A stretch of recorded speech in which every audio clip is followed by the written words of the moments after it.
Which conspiracy theory is so believable that it might be true? At the end of the video, there is a list of proven conspiracies. That your phone's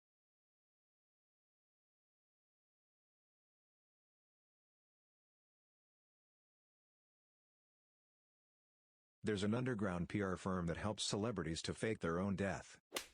Which conspiracy theory is so believable that it might be true? At the end of the video, there is a list of proven conspiracies. That your phone's microphone is constantly hot and it's listening for keywords to target advertising. Most glaring instance where this happened to me was when I walked into a colleague's office. He had just gotten a standing desk, but one that goes on top of his existing desk rather than a standalone model. That's important to note. I said, "Nice standing desk, when did you get that?" "Thanks, just today." He replied. That was literally all that was said about the desk. We talked about work-related stuff, and as I walked out and checked my phone, there was an ad on Facebook for that exact model of standing desk. I have never owned one, wanted one, or Googled one before. Yet there it was on my feed. Tinfoil hat be damned, they listen in. Facebook purposely attempts to ruin people's relationships because the drama gets more views and more views sell more ads. Several years ago they introduced a feature so that your comments on other pages would show up in your friends' feeds. So if you're secretly an atheist and you comment on some atheist page, it shows up in your devout Southern Baptist Grandma Muriel's timeline, even though it's a conversation that has nothing to do with her and there's no reason for it to be. As a result, Facebook outs you to your family, and Grandma is typing away at all the evil Satanists trying to corrupt her grandson. And if you comment on a public post, it's unavoidable. You used to be able to control who could see your comments even on public posts by other pages, but at the same time Facebook introduced their tattletale feature, they took that ability away. Now if they were to stumble across the same page they'd be able to see your comment, but after that change, Facebook started pointing everybody you know directly to it. Not to mention, the privacy settings are difficult to find, difficult to understand, and with each passing year gives you less and less control over who sees what. By forcibly combining everybody's social circles, Facebook is trying to generate conflict. They want to generate conflict because the conflict happens on Facebook, which means people logging onto Facebook more often and seeing more ads. They're essentially an internet tabloid, except instead of showcasing the personal drama of celebrities for clicks and sales, they're doing it to you instead. Ever notice how the vast majority of family drama, relationship fights, etc. these days happens on Facebook? That's by design. Facebook is literally destroying the social fabric to make a buck. Consuming relationship stability like it's an oil refinery consuming crude. That Natasha Jayat was murdered by the Catholic Church for exposing a pedophile ring. Natasha Jayat, a model and TV journalist, exposed a pedophile ring on live Argentinian TV a few months ago, after following cases over the last few years. She had claimed that she would not commit suicide in April of 2018 while investigating these rings, but was found on February 23, 2019 to be dead from suicide. Another journalist she had accused of pedophilia on the airing, Luis Venturin, had uploaded an image of her dead body shortly after she killed herself on Twitter, and then promptly deleted it afterwards. She supposedly died from a cocaine overdose, heart failure or stroke. She had said that if she wound up dead, the people she had accused of rape, she was on trial, and it was powerful people, would be guilty. "I won't kill myself, I won't overdose and drown in a bathtub, I won't shoot myself." Dyson purposefully made the cable shorter over time just before announcing the cordless version. My DC-01 has a 12 meters flex. My DC-14 has a 6.5 meters flex. They purposefully made the flex shorter to be an inconvenience and make people want the cordless version. Memes about the NSA and other spy programs are encouraged by the very agencies spying on us, to twist the idea into the absurd and to humanize their agents. Many people say it right now. You're not an important person, nobody cares what you're doing. They've fallen for the idea of individualized manual spying, conflated it with systematic automatic spying, and dismissed both as not worth worrying about.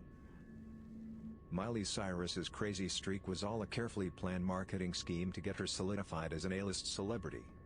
I also believe it was done to make Disney completely cut ties with her and kill the image of Hannah Montana. It worked too.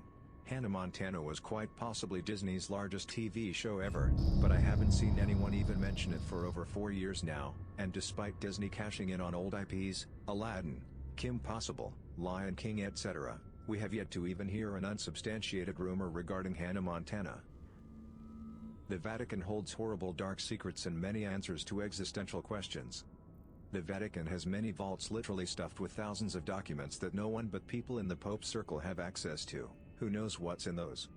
I'm willing to bet there are parts of the Bible and Christian history that will never see the light of day, thanks to Emperor Constantine creating the first official canon of the Bible. Barack Obama may have been a CIA operative sometime in between college and being a community organizer in Chicago. Bear with me. After graduating from Columbia in 1983, Obama went to work for a company called Business International Corporation, a company that is known to have been used as a CIA front in the past. There is little information available about this time in Obama's life. The CIA was actively recruiting at that point in history and would have been very interested in a young black man with an Ivy League education and ties to Indonesia and Africa. The information would most likely still be classified, but it could also have helped his rapid accession in politics at such a young age. After nursing this theory for a while, I finally Googled it and, sure enough, loads of websites showed similar theories. Some of it convincing. Not the stuff about him being a CIA chrononaut who fought Russians on the moon. That angle is less convincing. The president of the Philippines, Duterte, is very anti-drugs to hide his own involvements with drug cartels off which he makes billions. Funny enough, he once told supporters that, if his own children were found to be dealing in drugs, they should be executed. Not long after, one of his children was found to be involved with a big shipment of cocaine, if I remember correctly. Still alive.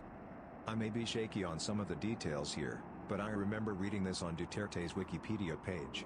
I'm at work, we'll find the source later if anyone is interested. The Laurel Canyon Conspiracy.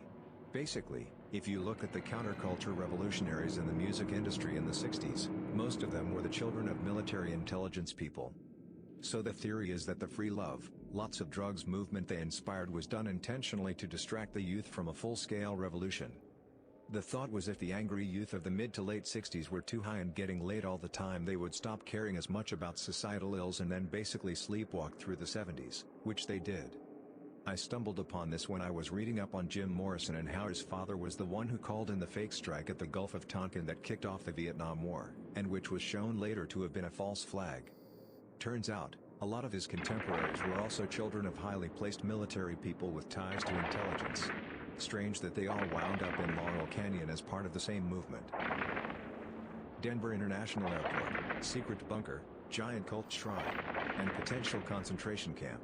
There are a lot of conspiracy theories revolving around the Denver airport. I'll try to touch on all the ones I know, but forgive me if I miss a few. There's no doubt that there are some odd things about the airport, from the delayed construction to the massive cost to the odd choice of decorations. Opening on February 28, 1995, 16 months behind schedule and at double the cost of the original estimate, $4.8 billion, Denver International Airport is the largest airport in the U.S. by total land area. 33,531 acres. Not long after it opened, wild conspiracy theories began floating around. One major theory is that there is a massive underground bunker that was built for the world's elite in the event of an apocalyptical event. Another is that there is a massive facility underneath that was built to be used as a concentration camp in the future. Some people believe that the reason for the delay in the schedule was due to the construction of said underground bunkers and tunnels. Supposedly, a construction worker claims that they buried 5 multi-story buildings underneath and built the airport on top of it. Aside from the construction theories, there's plenty of things inside the airport that are just plain odd. One thing mentioned often is the large Mustang statue, shown above, outside of the airport, nicknamed Blucifer. A large blue horse with red eyes that supposedly represents one of the 4 horsemen of the apocalypse, death. Oddly enough, the architect who designed the piece was killed when the horse's head fell on him, severing major arteries and causing what proved to be fatal injuries. Another thing people find odd is the dedication stone inside the airport.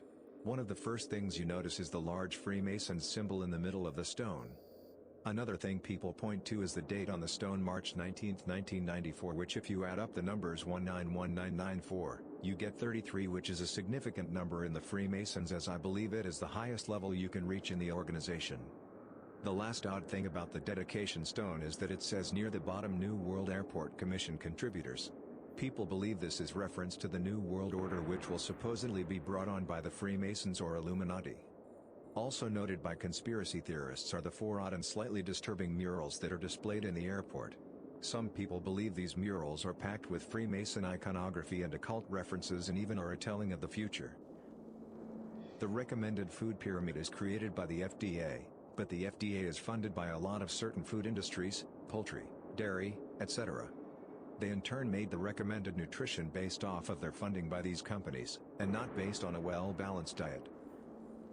The government experiments on the mentally insane because no one will believe someone with that kind of medical history.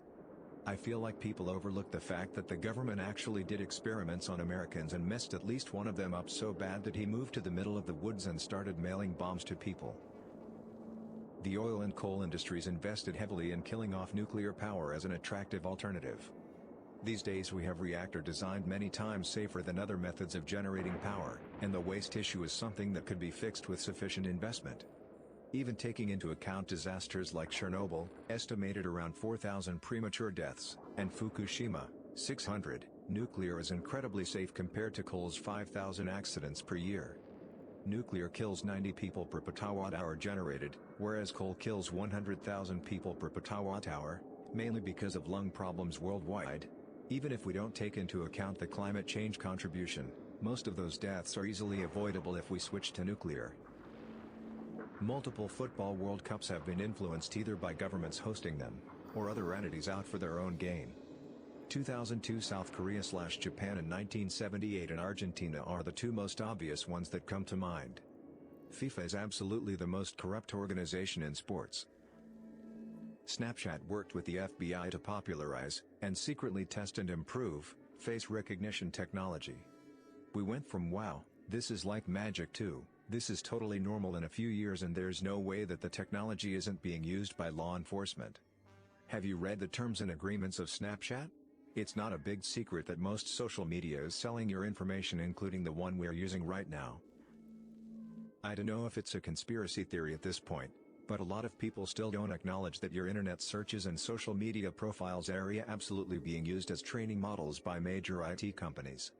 I was a drunk college student and had access to them to run AI training. If you still think you're off the grid, you're an idiot.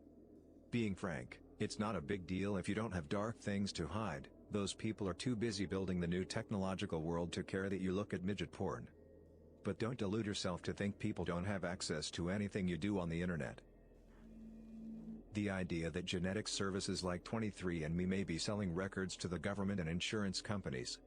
The most notable case is the Golden State Killer, where they entered DNA recovered from the scenes and searched it for relatives.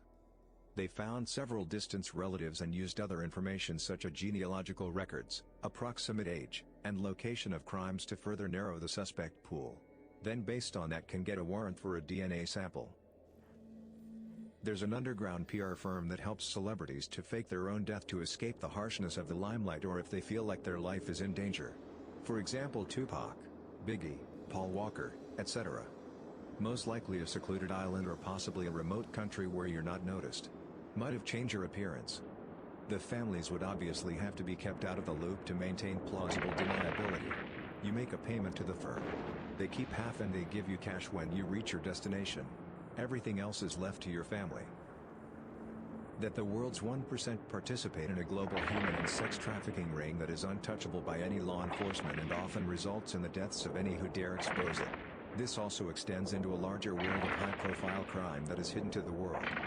It is likely that celebrity suicides are often staged to cover up murders related to this secret world. Those with a history of mental health issues are especially easy to cover up. The murders of Honey and Barry Sherman come to mind when speaking of this theory. They were a billionaire couple from Toronto, Canada, who were murdered in their home, which had been staged to look like a murder-suicide. The police initially corroborated the story of a murder-suicide until after the children of the victims gave a public statement saying the police were wrong, stating it was instead a double homicide. Using a private investigator, they revealed evidence in the crime scene that made it clear it was a double homicide. This raised questions as to why the official police statement said it was a murder-suicide. For example, both victims were found bound, and a belt that did not belong to either of the victims was found around Barry's neck. Their murder happened in December 2017, and there has been very little information released about this case since. List of proven conspiracies. Three members of Congress are demanding answers after a St. Louis scholar's new book revealed details of secret Cold War-era U.S. government testing in which countless unsuspecting people, including many children, pregnant women and minorities, were fed, sprayed or injected with radiation and other dangerous materials. St. Louis leaders were told at the time that the government was testing a smokescreen that could shield the city from aerial observation in case of Soviet attack. Evidence now shows radioactive material, not just zinc cadmium sulfide, was part of that spraying, Martino Taylor said. Government tested AIDS drugs on foster kids. Children not provided with basic legal protection, review finds.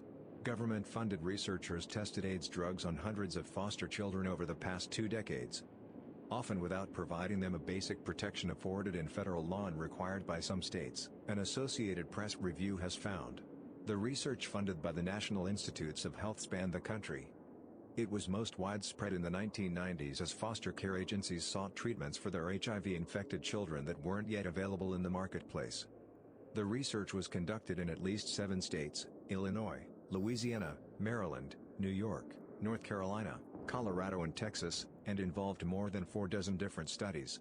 The foster children ranged from infants to late teens, according to interviews and government records. The U.S. Army recently released logs of thousands of experiments conducted at Dugway proving ground dating back to the Cold War, providing a glimpse at what the highly secure testing facility has been up to. Some military tests involved human exposure to biological and chemical agents. They loaded up mosquitoes with what they said was an inert disease, an inert bacteria, an inert virus and actually released that on civilian populations in the United States, he said. Immediately after World War II, researchers at Vanderbilt University gave 829 pregnant mothers in Tennessee what they were told were vitamin drinks that would improve the health of their babies. The mixtures contained radioactive iron and the researchers were determining how fast the radioisotope crossed into the placenta. At least 3 children are known to have died from the experiments, from cancers and leukemia. The Imperial Japanese Army's notorious medical research team carried out secret human experiments regarded as some of the worst war crimes in history. Its scientists subjected more than 10,000 people per year to grotesque Joseph Mengele-style torture in the name of science, including captured Russian soldiers and downed American aircrews. The experiments included hanging people upside down until they choked, burying them alive, injecting air into their veins and placing them in high-pressure chambers. The Great Purge, also known as the Great Terror, was a brutal political campaign led by Soviet dictator Joseph Stalin to eliminate dissenting members of the Communist Party and anyone else he considered a threat. Although estimates vary, most experts believe at least 750,000 people were executed during the Great Purge, which took place between about 1936 and 1938. More than 1 million other people were sent to forced labor camps, known as gulags. This ruthless and bloody operation caused rampant terror throughout the USSR and impacted the country for many years. The deliberate starvation of millions in Ukraine in the spring of 1933, the Soviet Union was in the depths of a class war. Soviet leader Joseph Stalin had sent workers and communists from the cities to extract grain from the countryside. We realized, as one of them put it, that it was impossible for us to live on the same earth as these bloodsuckers. The suppression of private agriculture, combined with unreasonable requisitions, caused millions to die that year in the Soviet Union. As the post-San Applebaum reveals in Red Famine, Stalin and the Soviet leadership enforced policies that ensured that the disaster was worst in Ukraine. According to the latest work of demographers, some 3.9 million people died by starvation in that Soviet republic. Until the Holocaust, the Great Famine in Soviet Ukraine was the largest policy of mass killing in Europe in the 20th century. Over the decades, the relationship between Hollywood and the military has served the needs of both sides. Filmmakers gain access to equipment, locations, personnel and information that lend their productions authenticity, while the armed forces get some measure of control over how they're depicted. That's important not just for recruiting but also for guiding the behavior of current troops and appealing to the U.S. taxpayers who foot the bills. National Cine Media, which sells ads in movie theaters, paired the Army and 20th Century Fox for a marketing campaign designed to reach potential recruits. The campaign intercut footage from the Fox superhero movie X-Men: First Class with images of real soldiers as a voice-over intoned, heroes, ordinary people who discover they can do extraordinary things. The spots played in cinemas, and exit polls of 17 to 24-year-olds leaving the movie theater found that those who saw the ad were 25% more likely to say they would consider joining the Army. Volkswagen systematically cheated on U.S. air pollution tests as part of their clean diesel scheme by dynamically modifying car performance with software that turns on full pollution controls only during official testing, a scheme that is set to cost them $18 billion. Thanks for listening to Radio TTS. Hit the subscribe button and activate the notification bell for more videos. Click the right box for the conspiracy playlist. Find a list of proven conspiracies, including sources, linked in the video description. And don't forget to share your thoughts on these theories.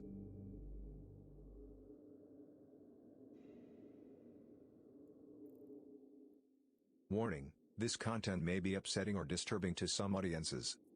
Humanity is constantly on the edge of being wiped out. What's a horrifying fact a person could have lived happily not knowing? You are about 120 times more likely to be killed by an immediate family member if you win the lottery. If you die in the house, and no one is around to feed your pets, they start with your squishy parts, lips, eyes, ears and nose. This happened with an old lady. However, she wasn't dead, just paralyzed. When you pick up a severed head, always be sure to use 2 hands. This is because the weight of said head isn't perfectly distributed like it is with a bowling ball. It is therefore has a tendency to topple from one's hands if not handled correctly.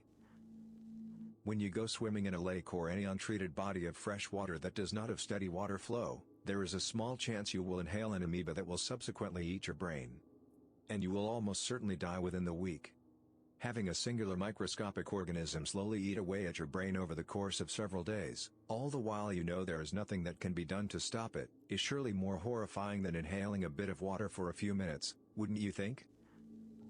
When tarsiers, one of the smallest primates, get too stressed, they commit suicide by repeatedly banging their head against a tree. Dogs like squeaky toys because they mimic the dying cries of their prey. I've told this to so many people and all of them get really mad for some reason. At least when my dog is done killing his toys, he tries to lick them back to health so they will squeak again. If you're exposed to rabies, you will have absolutely no symptoms for months, potentially. As soon as you start showing symptoms, you are going to die. There is nothing that can be done for you. Go to the ER if you are bitten by any wild animal that can potentially carry it. Rabies is very nearly the worst way to go, and that's considering dying of starvation, fire, drowning, or jumping from an airplane. You go into delirium and a deep fear of water, and slowly die of lack of water as the virus bursts into your brain.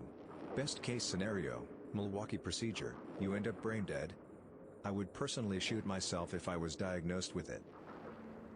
There's no certainty that the universe will not end in the next 10 seconds. Male otters are extremely sexually violent and aggressive. A significant number of female otters, otter pups, and baby seals, yes, baby seals, die from the trauma caused by, often forced, sexual encounters with male otters. Causes of death include, but are not limited to, drowning, internal perforation, and biting. A full-grown raccoon can fit inside your butt. It can fit in a hole 4 inches wide and your butthole can spread up to 9 inches. It's basic math. You could have an aneurysm in your brain right now waiting to explode and you'd never know. Your aorta can do the same thing if it's enlarged. In 90% plus of cases, the first sign of an enlarged aorta is that it ruptures and you die almost immediately. Hundreds of toddlers in the US die every year from falling into septic pits and drowning.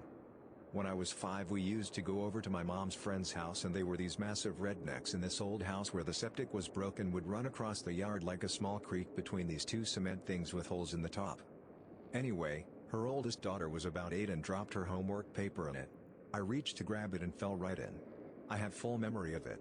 The hosing off and everything.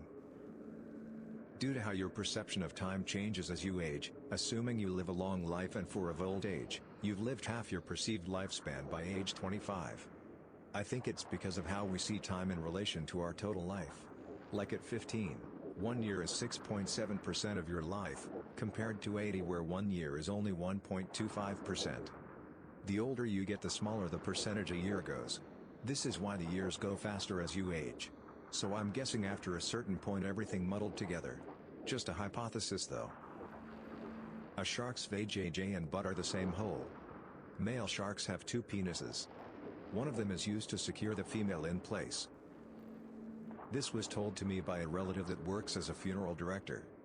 Some parts of your body might start decaying a few days before you die.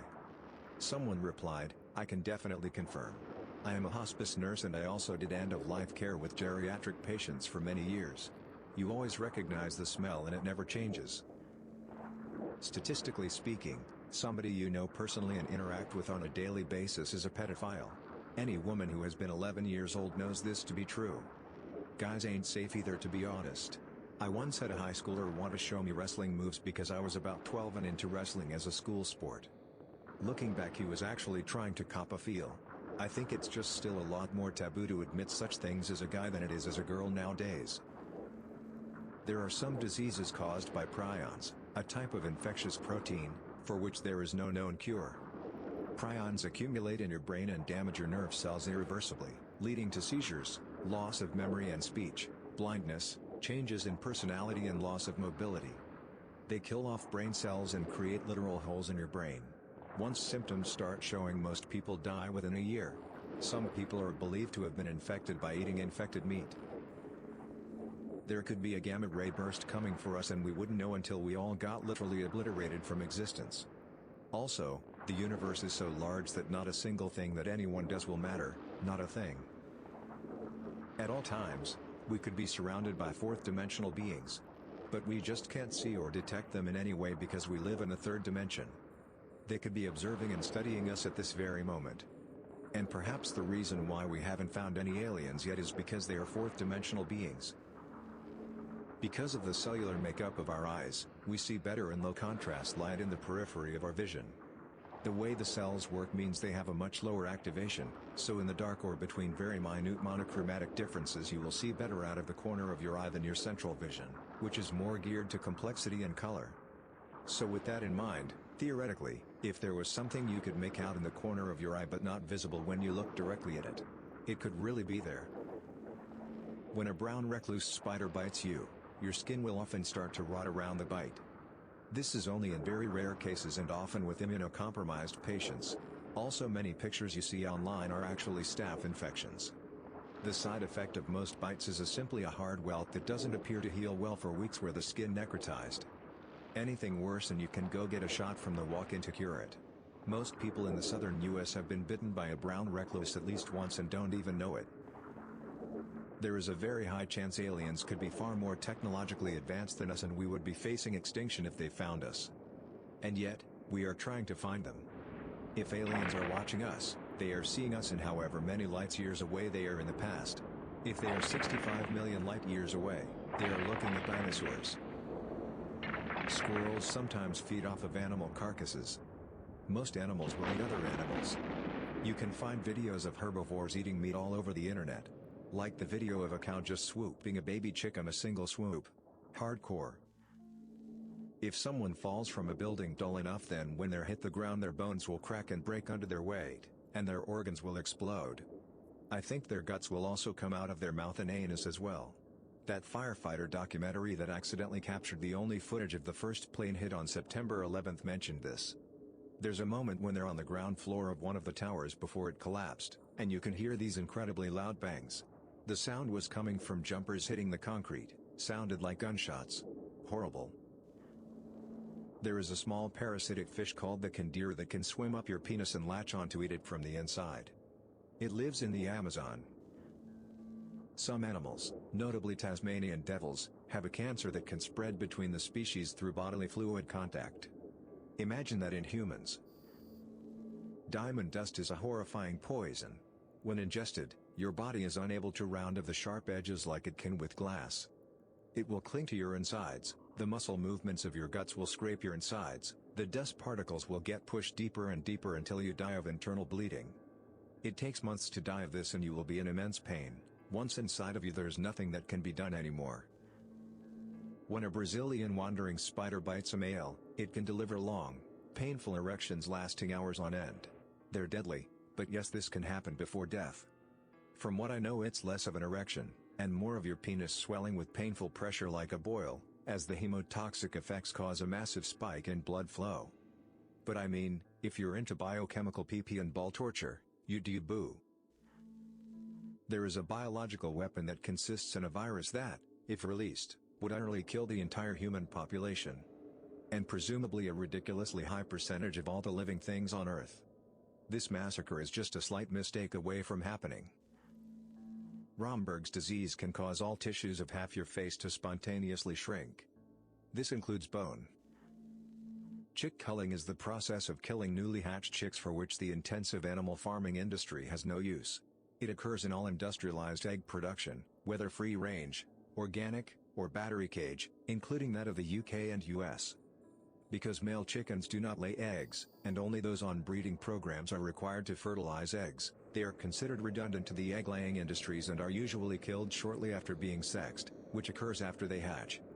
Many methods of culling do not involve anesthetics and include cervical dislocation, asphyxiation by carbon dioxide and maceration using a high-speed grinder. Asphyxiation is the primary method in the United Kingdom, while maceration is the primary method in the United States. By 2020, U.S. producers expect to sex the eggs before they hatch, so male eggs can be culled. There are billions of people on the world, meaning that there are people who you won't even know exist. They will live their own independent lives without ever seeing or hearing about you, and you will live without ever knowing of their existence. In the 60s there was an experiment to attempt to teach dolphins to comprehend English, even going as far as to attempt to teach it to speak English itself. The experiment went south when one of the people working on the experiment, Margaret Howell of Ott, started having sex with a dolphin named Peter, something she claims the dolphin initiated. At the same time of this, one of the other people involved, neurologist John C. Lilly, was given the go-ahead to start experimenting with LSD, and so decided to also use LSD on the dolphin. Due to a gigantic cut in funding, they were forced to move, and the dolphin was kept in horrible conditions, and taken away from his trainer buddy Margaret, and so committed suicide by drowning itself. Humanity is constantly on the edge of being wiped out. Whether it be from nukes or from the Yellowstone supervolcano. It could happen at any moment and there'd be nothing anybody can do about it. When a Komodo dragon bites you, it sends a complex jolt of venom and extremely nasty bacteria under your skin. They don't even own toothbrushes in most cases. These guys can't move very fast, but they don't have to, because after you bail out to get away from the giant lizard, your own adrenaline sends the toxins racing through your veins, and in a few hours you will be twitching your last, sicker than you ever believed possible. The Komodo dragon casually follows your tracks in the sand and gulps you down like a Pop-Tart while you watch helplessly. You're welcome. Japanese giant hornets exist. They have 6-centimeter wingspans and prey on honeybees. They can kill up to 40 bees per minute, and they feed on the larvae once all the adult bees are dead. Oh, and their venom is potent enough that 10 stings is serious enough to require hospitalization, and the stings can literally melt your flesh in the area around the injury, creating a hole. It's obviously extremely painful. The fact that the government has pre-recorded broadcasts in cases of emergencies, including what to do if aliens attack. In the US at least, the act of eating human flesh itself is legal. The illegal part comes in the harvesting of human flesh. However, if your victim is willing, is alive at the time you carve from them, and is alive after, then that or more whatever you took off is fair game to eat, and it's not illegal. And there is a story of a guy who lost a foot and then made tacos out of the meat. I'm not linking it. You're able to bite off your own fingers just like carrots. There's an instinctive response in your brain to refrain from biting it off if you try this. So even though your fingers are similar to carrots in that manner, it's much harder for you to tell yourself to bite your fingers off. The cause of death from crucifixion is actually suffocation, not blood loss. The nails would not go through the hands as depicted with Jesus, but between the bones in the forearm near the wrist, where the bone has a gap. Then one nail was used through both heels of the feet so that the person's legs were slightly bent off to one side. This puts some of their weight on their diaphragm. The only way to relieve the weight and breathe is to stand on the nailed feet. They can survive a couple days before their legs get too exhausted to stand. If the people crucifying him or want him to die quicker, they would break their knees so they couldn't stand. Serial killer Joe Matheny owned a food stand and sold burgers that combined animal meat with the flesh of his victims to unsuspecting customers. A horror movie called The Bay is about a parasite that takes over the body of humans. It is very loosely based on an actual parasite that severs the blood vessels of fishes' tongues, causing the tongue to fall out, and it attaches itself to the stub, becoming the fish's new tongue. The pictures are pretty disturbing. The entire Fermi paradox. Basically it states that there is some reason why we haven't contacted or been contacted by alien life. A few of my favorite hypotheses are all intelligent life seeks to destroy others, everyone is listening but no one is transmitting, Earth is being deliberately left alone, just to observe us in our natural habitat. Then of course there is the great filter which says that something out there is killing off civilizations before they are advanced enough for interstellar communication. When decapitated, you are still alive for about 3 more seconds before dying. That one day all the stars in the universe will exhaust all their fuel, leaving the entire universe cold and dark forever. When someone is partly crushed by something extremely heavy, like if a giant beam fell on the lower torso of a person, that person won't die. The heavy weight cuts off the circulation, causing only a few ounces of blood to seep out. However, once the weight is removed, the person dies almost instantly. All the blood gushes out like a popped red water balloon. A person skinned alive, if treated for pain or blood loss, will die of hypothermia because skin is a big part of regulating body temperature. Hisashi Aochi received the highest dose of radiation ever observed in a human. He went through horrible effects of radiation poisoning, some of which had never been observed. Internal organs shutting down, white blood cell count near zero, complete elimination of his DNA. Perhaps the most disturbing effect was that his skin began to peel and rot. The doctors tried to perform skin grafts, but due to fluids leaking from his pores, the grafts wouldn't take. On day 59 of his treatment, his heart stopped 3 times in 49 minutes, causing severe damage to his brain and kidneys. He requested many times to be allowed to die, and said he didn't want to be a guinea pig anymore. He was kept alive for 83 days, partly due to his family's request, partly due to the opportunity to research radiation poisoning. In his final days, he was described as a rotting corpse with a beating heart. It's very rare, but sometimes it's possible for a woman's body to absorb an ectopic pregnancy. The body calcifies the fetus to prevent it from decomposition, and it eventually turns to stone and is not usually discovered until many years later. This is known as a lithopedion or stone baby. Also, there's rare a phenomenon called post-mortem fetal extrusion, aka coffin birth. This sometimes occurs when a pregnant woman is buried. The buildup of gases in her body during decomposition can push the fetus out of the vagina after burial. Obviously this is nearly impossible nowadays with modern medicine and post-mortem examinations, but this was much more common over 100 years ago. Pool drains are literally powerful enough to suck your organs out of your body. It's one of the grisliest way people have been killed. Thanks for listening to Radio TTS. Hit the subscribe button and activate the notification bell for more videos. Click the right box for the Reddit Facts playlist. Let us know in the comments what your favorite fact is. Merry Christmas.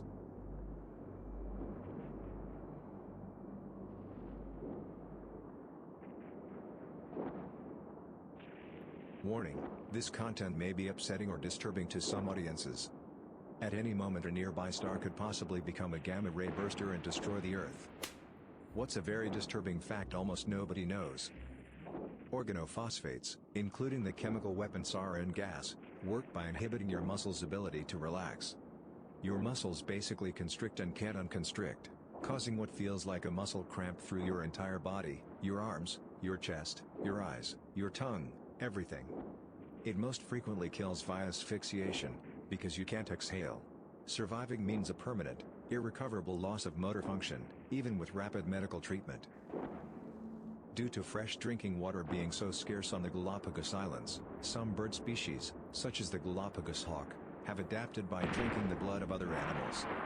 Wild cats get most of their moisture from their prey and rarely drink water. According to the FBI, over 40% of murders go unsolved. Meaning if you get killed, there's a pretty good chance the person who killed you will not spend a day in jail. I think about the likelihood of a murder being solved in the small town where I live sometimes. For example, say when 911 gets called after the discovery, it's not going to be some TV CSI scene where the detective is like, "Ah. But what do I see here? This hair is from a rare breed of Mexican cat that's only sold as one exotic breed pet shop," and then they go on to check sale records and track down the killer. Here, it would be more like, our one and only, fat cop shows up after about an hour or so, and just sort of bumbles around contaminating the hell out of any possible evidence, not doing any good at all. And if by chance a larger department actually stepped in to do some investigating, the scene would be garbage. I could murder all day. A toddler's adult teeth are right below their eyes. I just looked up a picture of a toddler's skull and all I gotta say is what the actual hell. Later in life bone fills that area in. The bones growing are what push the adult teeth down and into the mouth. The Romans used to torture people by having goats lick their feet. Goats like salt, so they would soak their feet in salt water. Eventually the goat's tongue was rough enough that the skin would wear away, then you'd have a wound with salt trickling in. It used to be believed that babies as old as 15 months couldn't feel pain. As a result, doctors would perform surgery without anesthesia. Doctors used muscle relaxants on the infants to prevent squirming, essentially paralyzing the babies for the duration of the procedure. How long ago was this? Reports indicate that this continued up until the 1980s. The dolphin who played Flipper committed suicide. Kathy, a bottlenose dolphin, passed away in 1970 in her trainer Richard O'Barry's arms. She swam toward him and finally sunk to the bottom of the tank. At the end of her career, Kathy was put into a small, isolated tank at the Miami Sea Aquarium where many believe she was depressed. O'Barry firmly believes that Kathy had committed suicide. It's pretty easy to create false memories.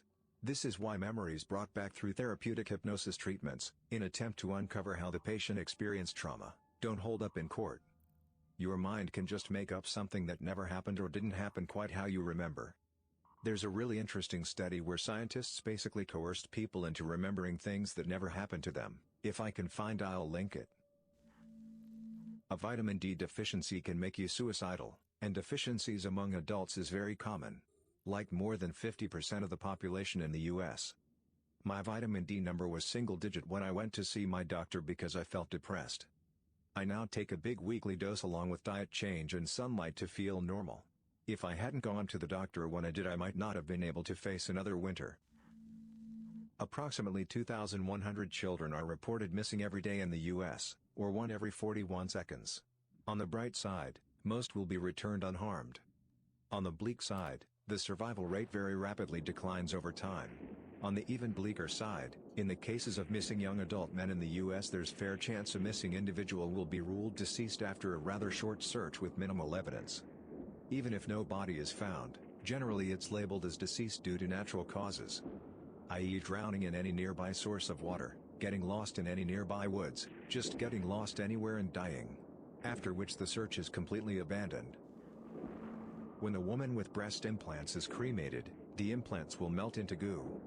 It drips to the bottom of the furnace, and needs to be cleaned up once cooled.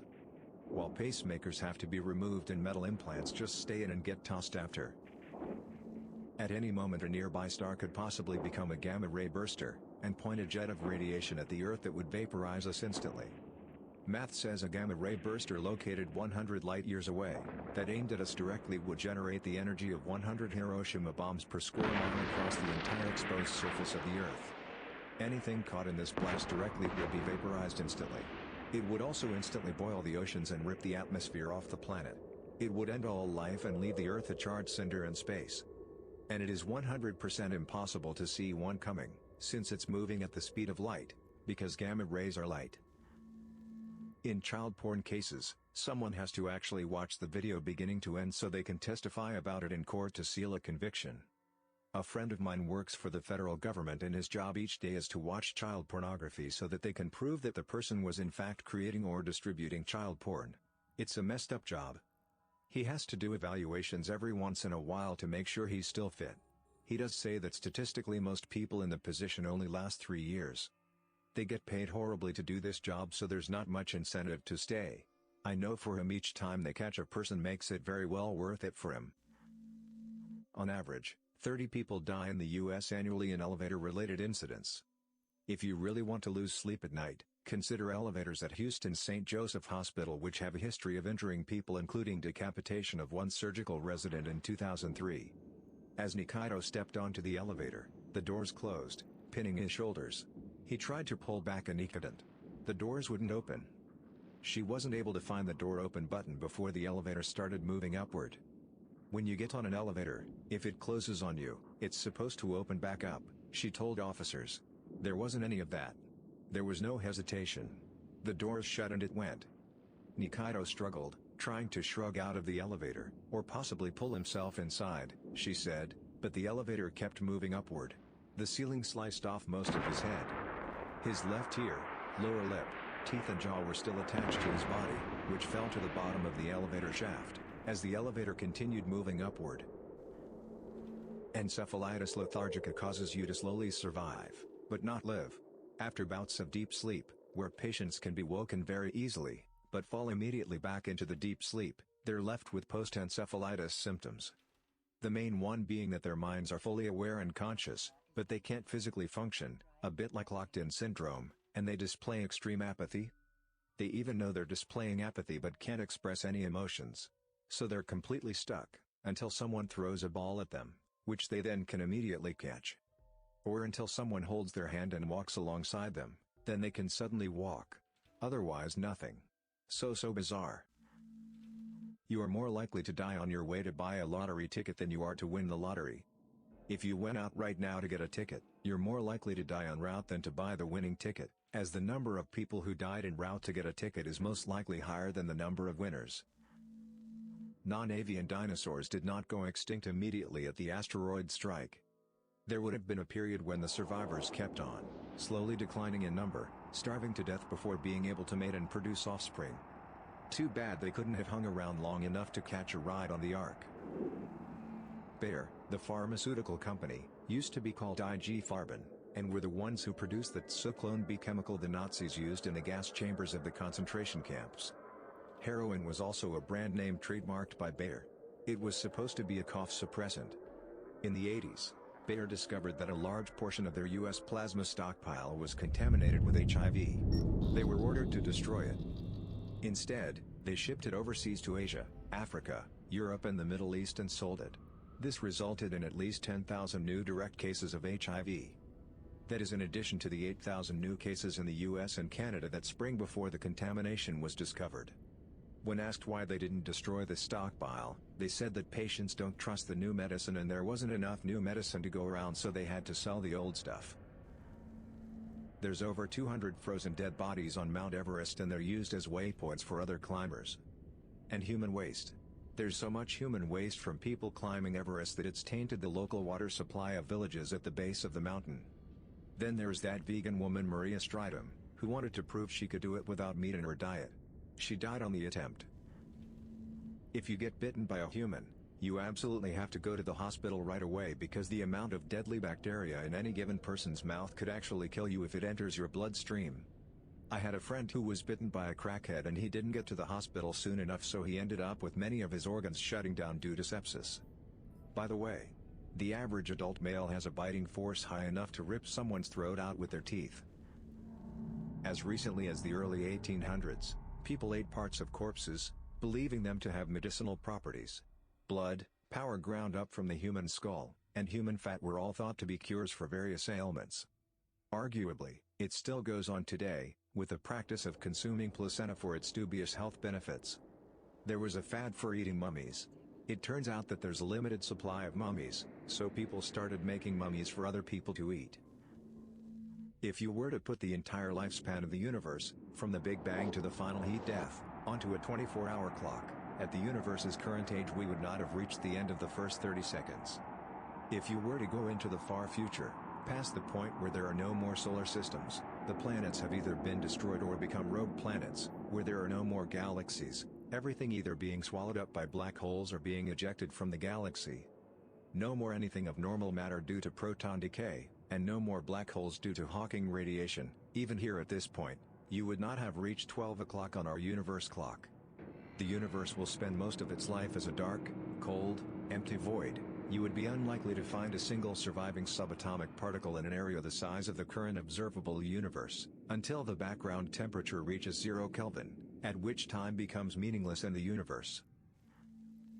The first face transplant was for an 8-year-old girl named Sandeep Kaur, who got her entire face ripped off by getting her hair caught in a thresher in 1994. The parents came in with her face in 2 pieces in a plastic bag. The transplant was a success, and the girl grew up into studying medicine. And if you've ever wondered what a face torn off looks like, they have photos of it that aren't bloody, but very disturbing. Even if there are intelligent aliens, the universe is so massive and vast that due to the speed of light and physical limits the human race will most likely die alone. As a cancer researcher, I was fascinated to learn that the most common cancer is lung cancer. The majority of the patients were, of course, smokers. But that's not the worst part. The second biggest cause was secondhand smoking, usually from a close relative or spouse who is a smoker. So millions of people are unknowingly leading their relatives, children and spouse towards death because of their smoking habits. Minimum wage in Venezuela is $6.70 a month. That means that I, who don't have a particularly high salary where I live, Sweden, make about 5 Venezuelan monthly minimum wages per hour I work. Every day I work, I make about 40 Venezuelan months of pay. That's 3.33 yearly Venezuelan minimum wage salaries, for every day I work. And that said, the minimum wage in Venezuela was recently raised by over 300%. It was around $2 per month not long ago. So not long ago, I made about 11.4 yearly Venezuelan minimum wages each day I worked.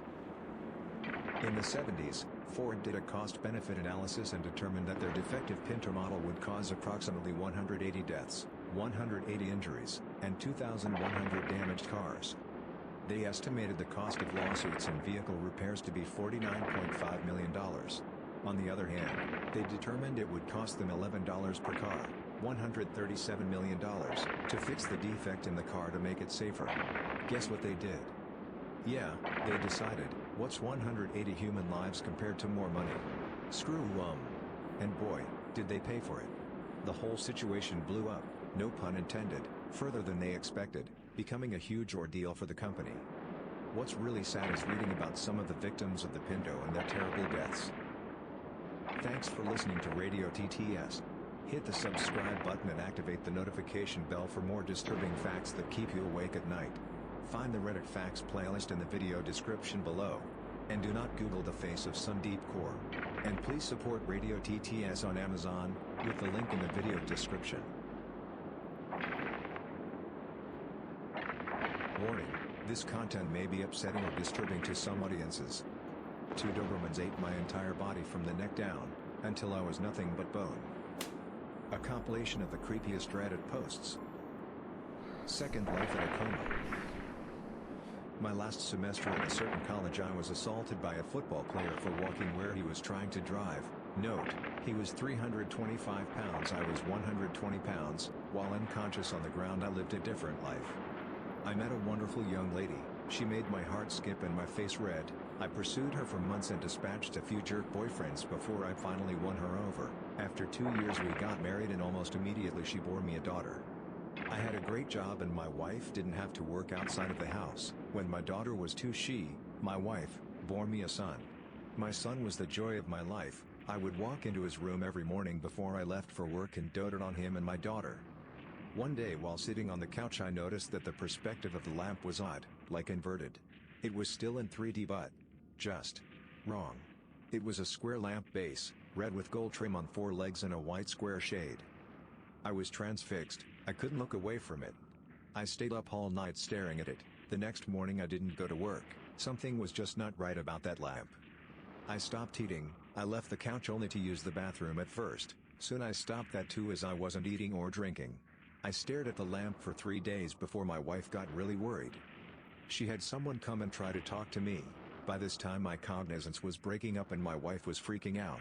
She took the kids to her mother's house just before I had my epiphany. The lamp is not real. The house is not real. My wife, my kids.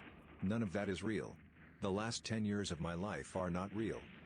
The lamp started to grow wider and deeper, it was still inverted dimensions, it took up my entire perspective and all I could see was red. I heard voices, screams, all kinds of weird noises and I became aware of pain. A ton of pain. The first words I said were I'm missing teeth and opened my eyes. I was laying on my back on the sidewalk surrounded by people that I didn't know, lots were freaking out, I was completely confused. At some point a cop scooped me up, dragged and walked me across the sidewalk and grass and threw me face down in the back of a cop car. I was still confused. I was taken to the hospital by the cop, seems he didn't want to wait for the ambulance to arrive, and give CT scans and other tests. I went through about 3 years of horrid depression, I was grieving the loss of my wife and children and dealing with the knowledge that they never existed. I was scared that I was going insane as I would cry myself to sleep hoping I would see her in my dreams. I never have, but sometimes I see my son, usually just a glimpse out of my peripheral vision. He is perpetually 5 years old and I can never hear what he says. Schizophrenic hallucination. A demon appeared on a door on my balcony and said, "You can't help me, no one can help me." When I went inside, it moved up the wall onto the ceiling and said that it was coming back in 2 minutes to take me to hell. I started feeling a pulsing move up my left arm which led me to think I was going to have a heart attack. It came back and I was so scared that I ran out of my apartment. What followed was a situation that lasted in real life only about 2 days, but the timeline in the delusion lasted 6 months. At some point during the night the cops tased me about 10 miles from the house and my heart ended up stopping. In the delusion the demon had captured me and taken me to hell where I was chained and being forced to smash my head into a glass wall. In real life I was in someone's backyard trying to bash my head through their sliding glass door. Apparently the owner of the house tried to shoot me with a shotgun but missed. At some point I was too tired in the delusion, and fell to the ground. The demon continually told me that this was only going to get worse if I didn't continue. I had no energy so I gave up. 2 zombie-looking Dobermans came and ate my entire body from the neck down until I was nothing but bone. I watched my muscles and skin slowly grow back until I was whole and was told to continue smashing the window with my head. The window broke and I fell onto the bottom pane which cut me in half. I immediately was transported into a room that was unbearably hot. Each breath I took was a gasp and I couldn't get any air. There was someone in front of me holding a glass of water with condensation on it, but I only had enough strength to barely crawl towards it. Every time I got close enough to touch the glass the person took a step back. There was a clock on the wall and I watched 6 months go by. The only thought I had for this entire delusion was I am never getting out of here. No thoughts of my family or the past, just endless despair about never getting out. Eventually I got close enough and when my fingers touched the glass I was transported to another place. It was a void where there stood a massive black dragon with bright green eyes. The undersides of his wings were the same bright green. He moved his head towards me, which was about 3 times the size of my entire body, and whispered, "It is only going to get worse from here." Then he spewed a black smoke from his nostrils that entered my ear. The next thing I experienced can only be described like this: imagine having 5,000 copies of yourself that are all having the most intense mind-splitting migraine that you could never imagine. But all those minds are happening inside of your mind. I lost all sense of existence in the pain. Then I was in space staring at the earth and in my own voice I heard the words, "You created all of this." Then I woke up and was strapped into a hospital bed in the ICU. I looked like someone had dragged me behind a car naked, just covered in gashes and wounds. For a long time I was completely traumatized, but those last words actually have changed my entire life. I know now that my entire reality is created by my mind and knowing that I no longer fear anything. I think that when people die they release a huge amount of DMT which causes a time-dilated dream state. Depending on what you were thinking before death, in my case going to hell, that is exactly what happens. From the time I saw the demon to when I woke up only 2 days went by, but I was in hell for 6 months. I have one more story that happened more recently and I'll put it here if anyone wants to hear it. The first instance was pretty hard to get past. I actually just tried to push it out of my mind for a while until eventually my ex said something that made me want to look into it. She said to me, "Swindlers, you never seem happy, you always just seem like you're trying to survive." That hit something in me so I decided to start looking back into what happened, and did some research on near-death experiences. Come to find out only about 5% of them are hell experiences. I thought that was odd so I looked up an NDE support group. 1 week before I went to that group, I had the second experience. I've learned since that what I attempt to understand I give value to and therefore energy which is capable of manifestation. Now I just try to hold as little weight to it as I can and hopefully one day I'll be able to have a normal life and relationship again. The cheating wife. I'm having a hard time coping with my wife having cheated on me with our neighbor. It has been 476 days since I confronted her about it. How do I know? Because every time I catch myself thinking about it I tell myself, it's only been X days, maybe you won't think about it tomorrow. So to go back to the beginning, I had just taken on a new project and new responsibilities at work. I was working a lot of hours, 60 plus per week, and was noticeably stressed. It was in May of 2015 that I noticed that she had added a password to her phone. When confronted about it, she told me it was because she was planning my Father's Day present and didn't want me to ruin the surprise. About a week later she came to me and told me that she felt guilty keeping a big secret from me and told me that she was having our neighbor, a contractor, build a home office for me as my present. It struck me as odd, as in our 6 years together she has never said she felt guilty about anything, and always insists that she never regrets anything in her life. Time goes on, her phone is still password protected, and things don't feel right. I see her using her phone and smiling to herself more and more often. But when I ask her what she is doing, she says nothing and puts her phone away. So one morning I wait for her to get in the shower and I grab her phone before it requires the password. I go through her messages and find that she is texting the neighbor, "I am all covered in frosting, you wanna lick it off?" There were no other messages to the neighbor, but I found out later that was because she had set up her phone to delete messages after a certain amount of time. I felt uncomfortable with it, but I knew she had a perverted sense of humor and I thought she would never do anything to hurt me. More time goes by and the neighbor is spending more and more time at our house, but the office is being completed slower and slower. I can't help but worry that something isn't right, so I start checking her location using Google Timeline. It was at this point that I realized that there are large gaps in her GPS history because she was turning off her phone's GPS. Fast forward to July, and at this point the paranoia is driving me nuts, so I tell her that I need to install new antivirus on her phone. While she has it unlocked for me, I install anti-theft software so I can remotely turn the GPS back on, and set up AT&T message backup and restore, so I can read all of her text messages from that point on my computer. The next day my mother asks to spend time with my 2 kids, so my wife drops them off with her and has the day to herself. I watch my wife's activity from work as she spends the day trying to meet up with the neighbor but is unsuccessful because he is busy with another job site. That night we get the kids back from my mom's house and we go out to dinner with the neighbor, his girlfriend, and his son. My wife and his girlfriend are having a good time drinking, laughing, and just joking around. His girlfriend mentions that she would like to see Magic Mike XXL. I say it's a good idea, I'll watch the kids so my wife and her can go. So my wife and her go and the neighbor and I go back to my house so the kids can play video games together. The kids are back in my son's room playing games and the neighbor is sitting across from me on the other couch. It is at this point that my wife starts texting him. She is describing sex acts she would like to perform with him and he is reciprocating. She tells him to check his Snapchat and at the same time I get a Snapchat from her too and it is her fingering herself in a bathroom stall. They keep talking, trying to figure out when they can meet up and have sex. They decide on Monday morning after I go to work. So in my head I had already planned to pretend to leave and circle back to catch them. But then they tell each other that they love each other and it is all I can do to not leap off the couch and knock him out. But I contain myself and continue reading the conversation unfolding in front of me.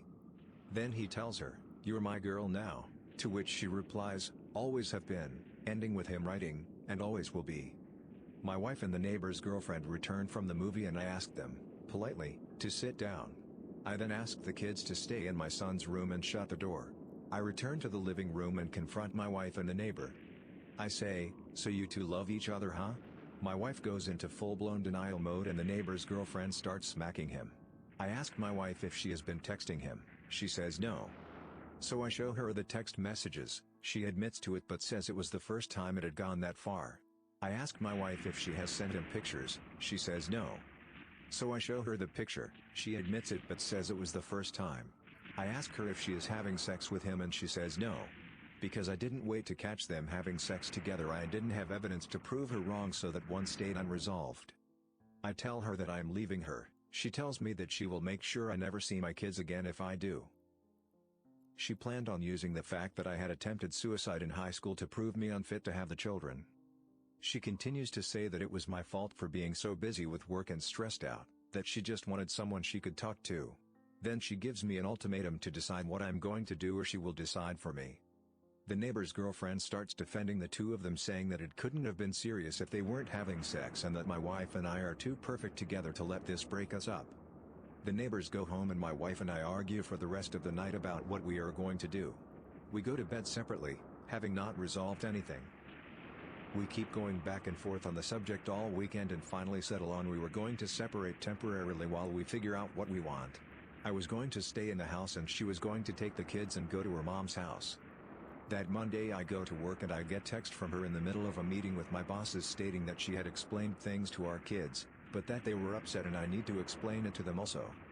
I get home from work to find my kids crying. She had told them that mommy had to move out because dad was mad at her. When my son wanted to stay with me, she told him that he can't. My son put it together that if mommy has to move out because I'm mad at her and he must move out, then I must have been mad at him too. My daughter was crying because my son was. I don't think she was old enough to understand what was happening. It was at that moment I realized she was going to drag the kids through hell if I left her, so I swallowed my feelings and begged her to stay. She agreed and insisted that I apologize to our neighbors since we were still going to need to hang out with them because our sons are good friends. I hate it, but I do it anyway. We still hang out with them from time to time and they come to our various birthday and holiday parties. But I do anything for my kids and I behave civil every time. Things died down for a while. I still think about it constantly. I worry how can I keep from making her so unhappy that she cheats on me again. Then almost a year from the original incident, around Father's Day again, she sent him pictures again. She claims it was an accident, that she meant to send them to me instead. I don't fully believe her, but I move on anyway. Things have been quiet on that front for about 4 months now, but I still think about it constantly. This is going to sound stupid, but I feel like I have a part of my brain that I can't shut off, that is always thinking. I used to use that to solve programming problems and it made me very good at my job. But ever since this incident, the only thing it thinks about is her and him, and if I did the right thing. My job performance has suffered and I feel like I haven't gotten sleep in months. I'm afraid that after this much time, and the fact that I begged her back, that to say that I want a divorce now would only make her more vindictive towards my children and I just feel like I have put myself so deep in a hole that I can never get back out. I haven't really talked to anyone about this. I didn't want to talk to my mom about it because I felt she would treat my wife differently and I didn't need the two fighting any more than they already do. I tried talking to one friend about it, but his advice was to put my trust in God, but that was not much solace for me as I am an atheist. So I have no clue what to do with my feelings or how to move on from this. The aftermath. Worley, 30, is charged with the murder of her 7-year-old son and 3-year-old daughter. Police were called to the home on South Madison Street on November 17 after Worley called 911 and told the dispatcher, "I just stabbed myself and killed my children." According to the documents, Worley told police her husband was divorcing her and going to take the children. She said, "I did not want him taking them, so I stabbed them." Worley's husband filed for divorce on Wednesday. Worley used a knife to kill Tyler, 7, and Charlie, 3, according to court documents. Both children were found inside the girls' bedroom with stab wounds to their neck. Police found a Cobber-style combat knife on the floor of the room. Brandy Worley told police, "I did not want him to take my kids, I just wanted to die with them."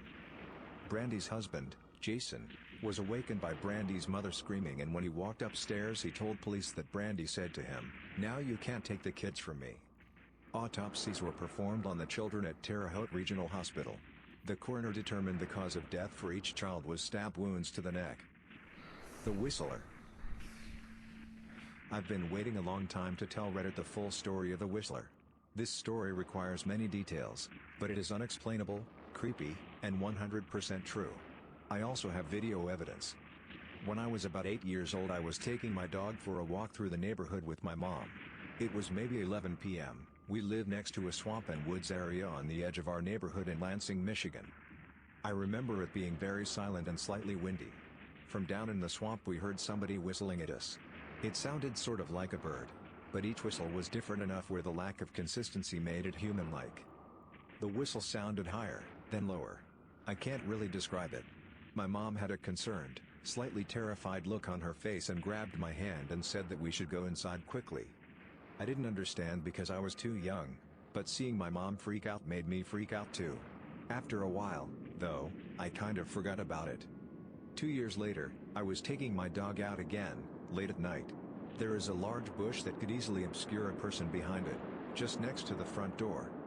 As I was finishing the walk, the whistling noise started again, same pitches, same inconsistent, human-like tones. As soon as I heard it, a chill went down my spine as I remembered exactly the feeling of seeing my mom, terrified, looking down into the swamp at something I couldn't see. Maybe she couldn't either. I ran inside as fast as possible. Years went by and I thought about it less and less. I told only a handful of people, and eventually it slipped from my mind. Fast forward to last summer, I'm 24, started dating my girl Sarah. We moved out to South Dakota for work. For Independence Day, we decided to go to Pierre, South Dakota and watch the fireworks along the bank of the Missouri River. There was a free camping spot behind a hospital where you could pitch your tent, hang out, and see the fireworks up the river. We were near the end of the campground and there were very few people around us. As it was getting dark, the fireworks began. They were pretty far away, so the illumination they brought was very little. Thus, we had to sit right at the edge of the river to be able to see them. A huge thunderhead was moving in and a storm was imminent, so the air seemed electric and the wind was picking up. The atmosphere was eerie to say the least. The police boats herded all the other boats off of the river and had left our area to do that elsewhere. Most of the other campers walked up the river to have a better view of the fireworks, but Sarah and I stayed back and were drinking PBR tallboys and kicking it. Suddenly, we heard the sound of a paddle methodically dipping into the water. We saw a figure steering a canoe about 20 meters offshore. Sarah decided to go get more beers from the car, leaving me alone to stare at this mystery person. And then, of course, they whistled at me. My entire body was frozen and covered in goosebumps. It was the exact same whistler from my childhood, more than a decade earlier. I looked at the figure, but it was much too dark to discern who it could be. They were wearing a hat. When they were perpendicular to the shore from me, they stopped paddling, turned the canoe to face directly at me, and whistled right at me. I was so frightened I stood up and shouted at them, "Who are you?" They didn't say anything, just whistled a couple more times, turned the canoe 180 degrees, and paddled out of sight. I'm a videographer, so I already had my camera by my side and was taking video of the fireworks. As the canoe was almost out of sight, I grabbed my camera and got a shot of them whistling as they went away. When Sarah came back from getting beers, she was very confused as to why I was so freaked out. When I explained, she was freaked out a bit too. I was convinced we would both be murdered that night. How did this whistling person follow me, after 14 years, all the way to South Dakota? Was it a coincidence? Why was it the same whistling noise? Who was that person and where did they go? So many questions still unanswered. To this day I'm more afraid of being outside in the dark where I might hear that whistling again. I'm open to any explanations. Thanks for listening to Radio TTS. Hit the subscribe button for more creepy Reddit videos. Click the right box for the related playlist and find the original link in the video description if you want to know more about these stories. The Whistler video is also linked in the description.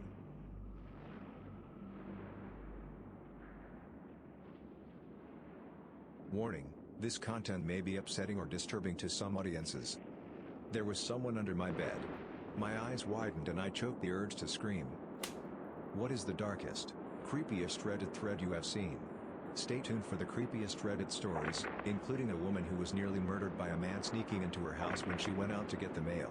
And the most evil psychopath story in the end. It was on a thread asking everyone to confess their secrets. One guy wrote about how his job was to do the safety checks and math for trains that transport very dangerous chemicals. He said that he's heard voices for years and they're always telling him he should intentionally make mistakes and let people die from his mistake. And he learned whenever the voices went quiet to recheck his work. Every single time they went quiet he'd made a mistake and people probably would have been killed if he hadn't rechecked. He was too afraid to tell anyone about the voices because he would lose his job and he was also afraid of losing that internal warning. My description doesn't do it justice, but it was sad and terrifying all at once. A long time ago when Reddit was much gorkier and less patrolled, we had a Venezuelan poster who explained in detail how messed up the government and the criminals were in his country and one of his family was killed.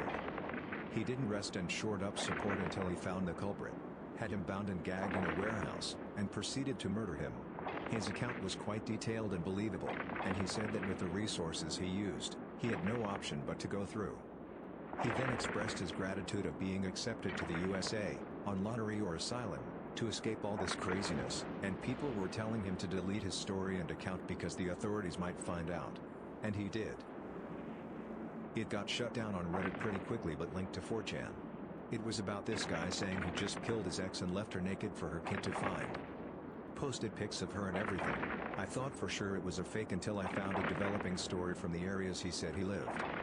Then found the woman's Facebook and her sister's. It was weird seeing this story develop in real time and even his capture. I didn't interact with any parties involved, but it left me feeling weird for a few days. A story about a girl who was trapped in a coffin under a couple's bed for years. She was only to come out when they wanted to rape her, I believe. Eventually the wife began to get jealous. She thought the husband was starting to like the poor woman, so she eventually let her go. That's horrifying to think about. 7 years of darkness. Sitting in a coffin for 7 years, not knowing if you will ever see the light of day again. Her name was Colleen Stan. That story about the guy who was playing video games at home with noise-canceling headphones while his wife was being knife-raped downstairs and the rapist was threatening his toddler daughter. When he heard, he shot the rapist. I think about this a lot. I can't find it, but it probably was on r/Let's Not Meet. This young woman was traveling in her car and decided to stop at a highway motel for the night. She checked in but felt something was off. The guy checking her in gave her the creeps, and after checking in went to her room but didn't enter. She decided to sleep in her car instead. After a while, she was woken up from sleep and watched through a window and saw a bunch of men go inside and come out looking angry. She drove away after they left. True or not, that is scary. That is something that could happen to anyone. The one about the woman who was nearly murdered when she went out to get the mail. A man snuck into her house, got a kitchen knife and waited under her bed. Here is the story. I am 22 and this incident happened a year and a half ago. I had just moved into my first apartment and was in the process of moving in. The door that led into my apartment locks itself automatically when closed. So, I was going to the entrance of the apartment complex to get my mail while talking on the phone with my boyfriend. I returned to my apartment and sat on the bed while opening the mail while using the phone. I dropped the phone on the floor and it landed under the bed, so I had to lie on the floor and stretch for it. I saw something that caught my eye. There was someone under my bed. My eyes widened and I choked the urge to scream. The person under my bed was lying still with his back towards me and his head to his chest, so I couldn't see his face. And he didn't see me. Trying to be rational while so many thoughts rushed through my head, I picked up the phone, said, "Sorry, I dropped my phone. I'm just gonna take a shower and call you back." The bathroom is right by my bed, so I hastily walked in, quietly locked the door, turned the shower on, jumped out my window, my apartment is on the first floor, and called the police. They told me to wait nearby, but to go to across the street and see if anyone comes out the door to the apartment complex. This was during summer and it was still light out. I placed myself across the street, hiding behind a car while watching my open bathroom window and the entry door. I called my boyfriend and he came to me just before the police. I gave them my keys and they went inside. Only moments later 2 cops came out holding a thin and tired-looking man. His eyes looked crazy, but he didn't try to get away. The policeman that had stood beside me and comforted me while the police searched through my house, I was a mess, shivering and crying, told me that the man stood outside my bathroom door with one of my kitchen knives waiting for me to come out. This man had somehow crept in my entry door while I was getting my mail and hid under the bed. The man that was trying to hurt me turned out to be a homeless person and was placed in a mental hospital. My boyfriend moved in with me the very next day. Thanks for reading. I just wanted to share my story so that others might know what to do if a situation like this occurs. The police told me that what I did was truly amazing and rational. If I had screamed, this could have ended really badly for me. This was from a thread about scary things that were 100% true, that has since been removed. Basically, some guy tricked kids into reenacting hangings for a movie he was making, but instead he actually hanged them. The comment contained a live leak video where you could see the kids' reactions when they realized they were actually being hanged. The guy's name is Anatoly Slivko. I'm sure you can dig up the info. The first one is a guy asking how to get a large amount of money, otherwise he is gonna die. No one takes him seriously until he posts a picture of what seems to be the people he owes the money following him. He never replied the thread after that. The second one was about someone who found a GPS tracker hidden in his car. At first, it seems his car probably belonged to someone the government was tracking, then Op realizes that the device would explain why his extremely jealous girlfriend knew where he was constantly. She would text him stuff like, "Why are you in this X place right now?" His last post says that he's going to confront his girlfriend that night. He never replied the thread. The third one takes the cake for me. The poster made a house tour for his friend with Snapchat. One of them mentions that there is something weird in one of his windows. The guy makes a second video recording his whole house so his friends can have a better look, and in a very dark corner you can see a hooded figure creeping on him. got to be the legal advice thread where the guy is considering divorcing his wife and wants advice on how to secure custody of his children. He stops posting for a while, then drops an update thread about how his wife found out and killed both kids, and maybe herself. People linked local news articles about the whole thing proving it was real. He has since deleted all the posts, though there are archives. Incredibly sad situation and probably the worst thing that I've seen on Reddit. I don't know if it's creepy, but it definitely has a dark twist to it. One thread had asked people to tell family secrets, and this one person posted about his grandpa. His grandpa was always warm and nice and everyone loved him. And when he died they had gone through some of his boxes in the shed. One thing was a box that said "do not open." And so they opened it and there was a bag in there and it had biohazard markers all over it, and the grandma called the police. And they had guys in hazmat suits come in and some higher up government workers. Apparently the guy was a military vet that served before he met his wife and he had stolen some high value stuff. And guys in suits came and questioned everyone for pretty much the whole day. Just the fact that someone can have a whole crazy, secret life and never tell anyone about it weirds me out. That one guy who was obsessed with mutilating himself by cutting off his genitals. He eventually shot it off, I think. So he actually shot it off 4 times and cooked and ate it, and was asking how to shoot off the rest of it. There are even pictures. There was a story on here, written by a father, about how his son was a complete sociopath. As in, the son raped his own mother by knife point. It was beyond messed up, particular how the son could convincingly lie to and charm other family members into taking his side. Here's the story. I am not proud of my son. This Saturday, my son will have been sober for 18 months. He got his GED this year, and he starts at community college at the end of August. He finally has a job that I didn't get for him. Soon he will be moving into his own apartment, and he hasn't missed a single appointment with his therapist. He has done everything you would expect of a precocious 17-year-old who hit a rough patch after meeting with a particularly bad influence. He is 29. This is the point where I'm supposed to say that, nevertheless, I'm still proud of him for turning his life around, getting off drugs and off the streets, staying out of trouble, and acting like a responsible adult, or at least an adult who knows the meaning of responsible. Maybe I'll throw in a reference to the prodigal son and kill a fatted calf for him. That's certainly what's expected of me. That's certainly what my son expects of me. He demands praise and forgiveness and a party and me to hug him and tell him it's all right. Demands me to tell him how proud I am that he's made something of himself. But I'm not, because he hasn't. Not in the slightest. His mother and I gave him every opportunity we could.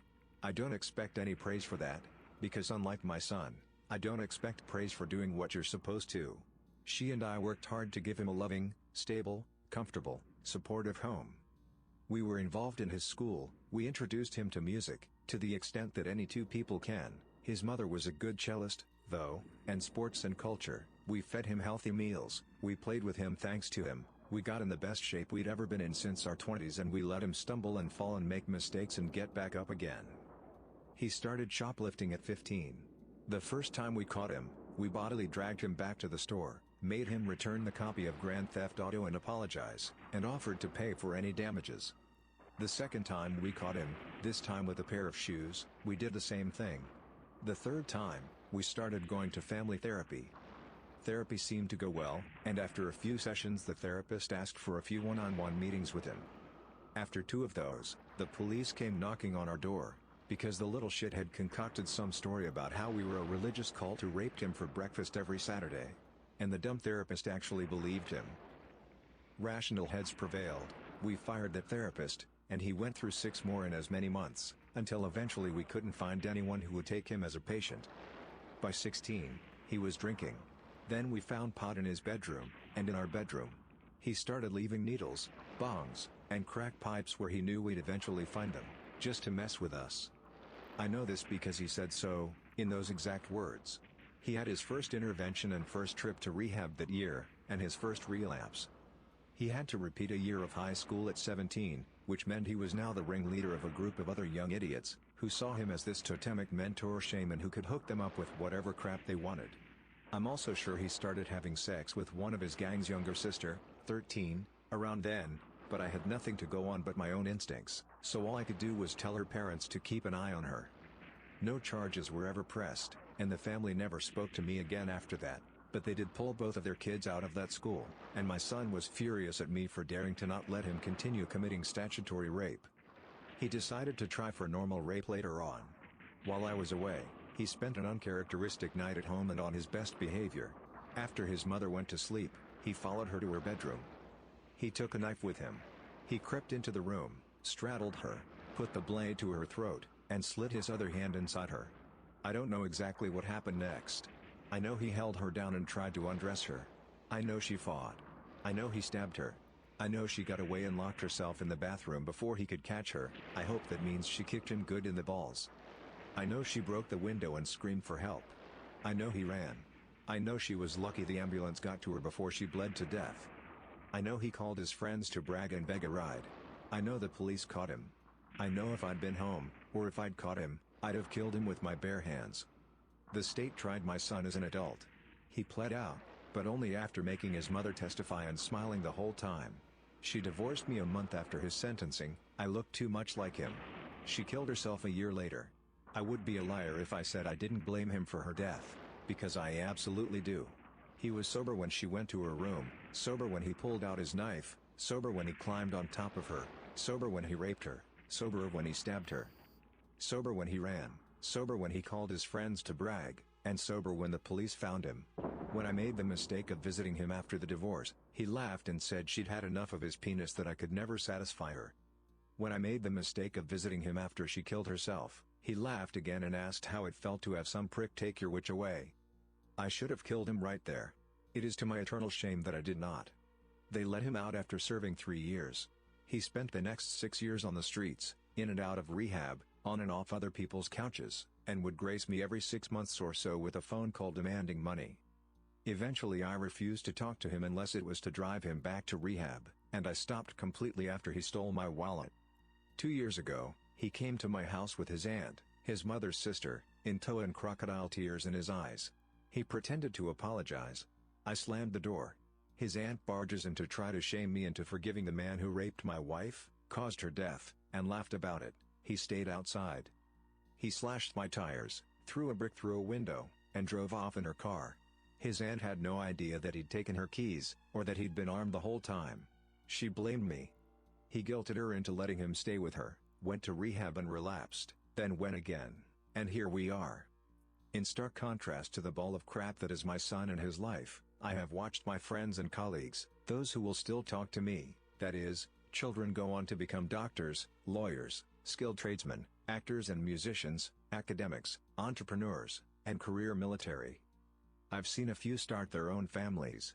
And even the ones who've had a rough start, or who stumbled and fell, managed to pick themselves up again, or are bravely soldiering on. I have nothing but respect for them. I also note that they do not expect juice and a cookie for having a job and not getting hopped up on meth or raping their mothers for 18 whole months. My son has pretended to reform before. He has even convinced himself once or twice. But he always backslides, always relapses, always finds new ways to disappoint, always hurts other people for his own short-sighted benefit. His aunt is already at the stage where she is pretending she must have forgotten where she put some knickknack or piece of jewelry, and has already told me to F off after I've warned her of what my son can, will, and has done before, and what he will do again now that he thinks she is weak. When he messes up again, when he hurts someone else with his ceaseless bullshit, I will not be there to pick up after him. I am through with him. I am through with his aunt. I cannot talk to her without being overcome with rage and shame as I see the stupid hope I used to have that my son would ever amount to anything, and I do not need any more disappointment and failure in my life. I am not proud of my son. I am sorry for inflicting him upon the world. Thanks for listening to Radio TTS. Like and hit the subscribe button if you enjoyed this video. And thanks to anyone who is already subscribed and part of the community. Let us know in the comments what creepy thread hasn't been mentioned in his video.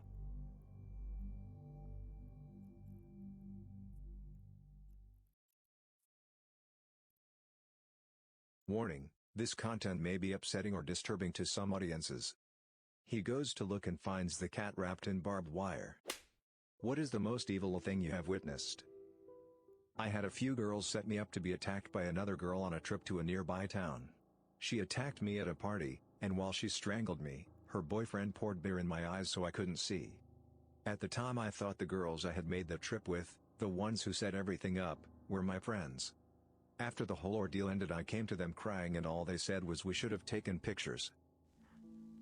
There's a subset of gay men who are, to put it mildly, buttholes.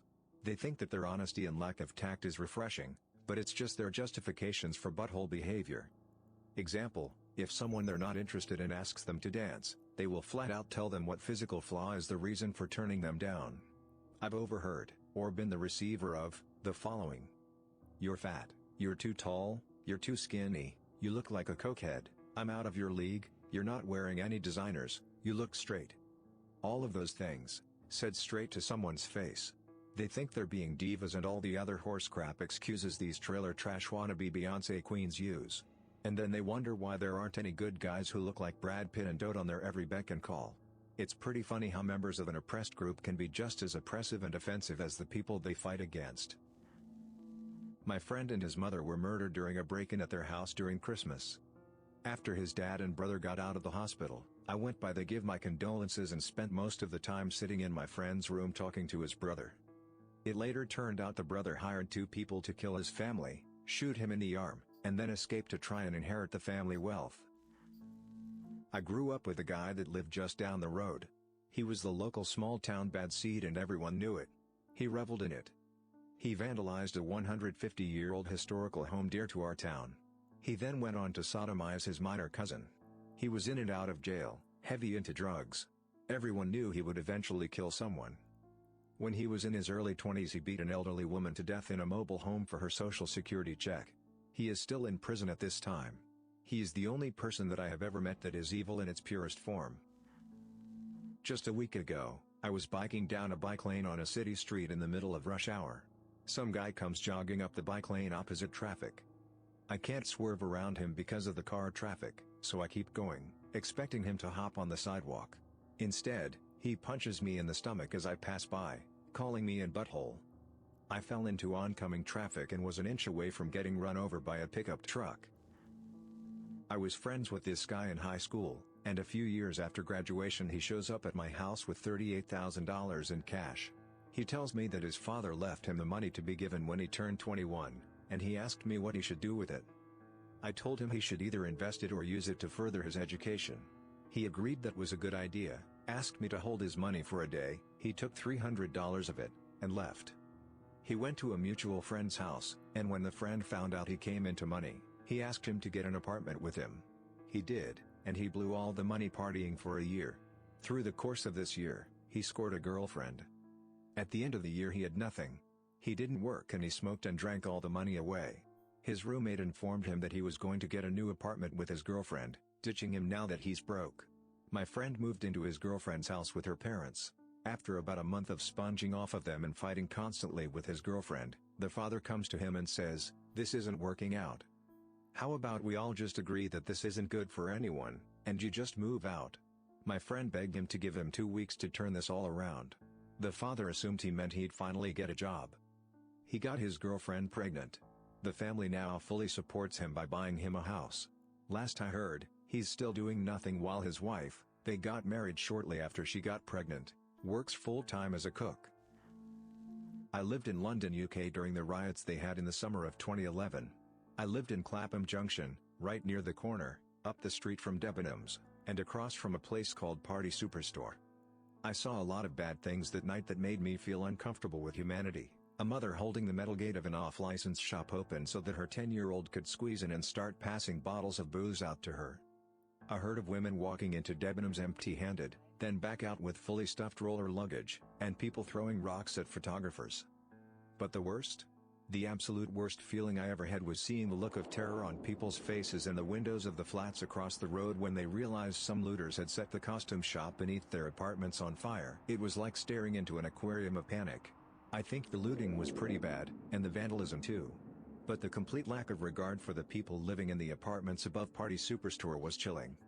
I can remember a group of guys coming out of the shop in blank white masks, and one of them had a jester's hat on, and swayed beneath a street light while watching the shop catch fire.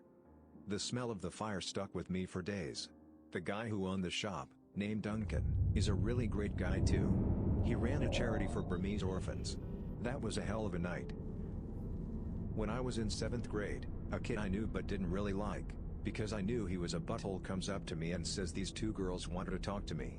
One of the girls I thought was kinda cute, so I follow him into the part of the field that's out of sight of the recess supervisor.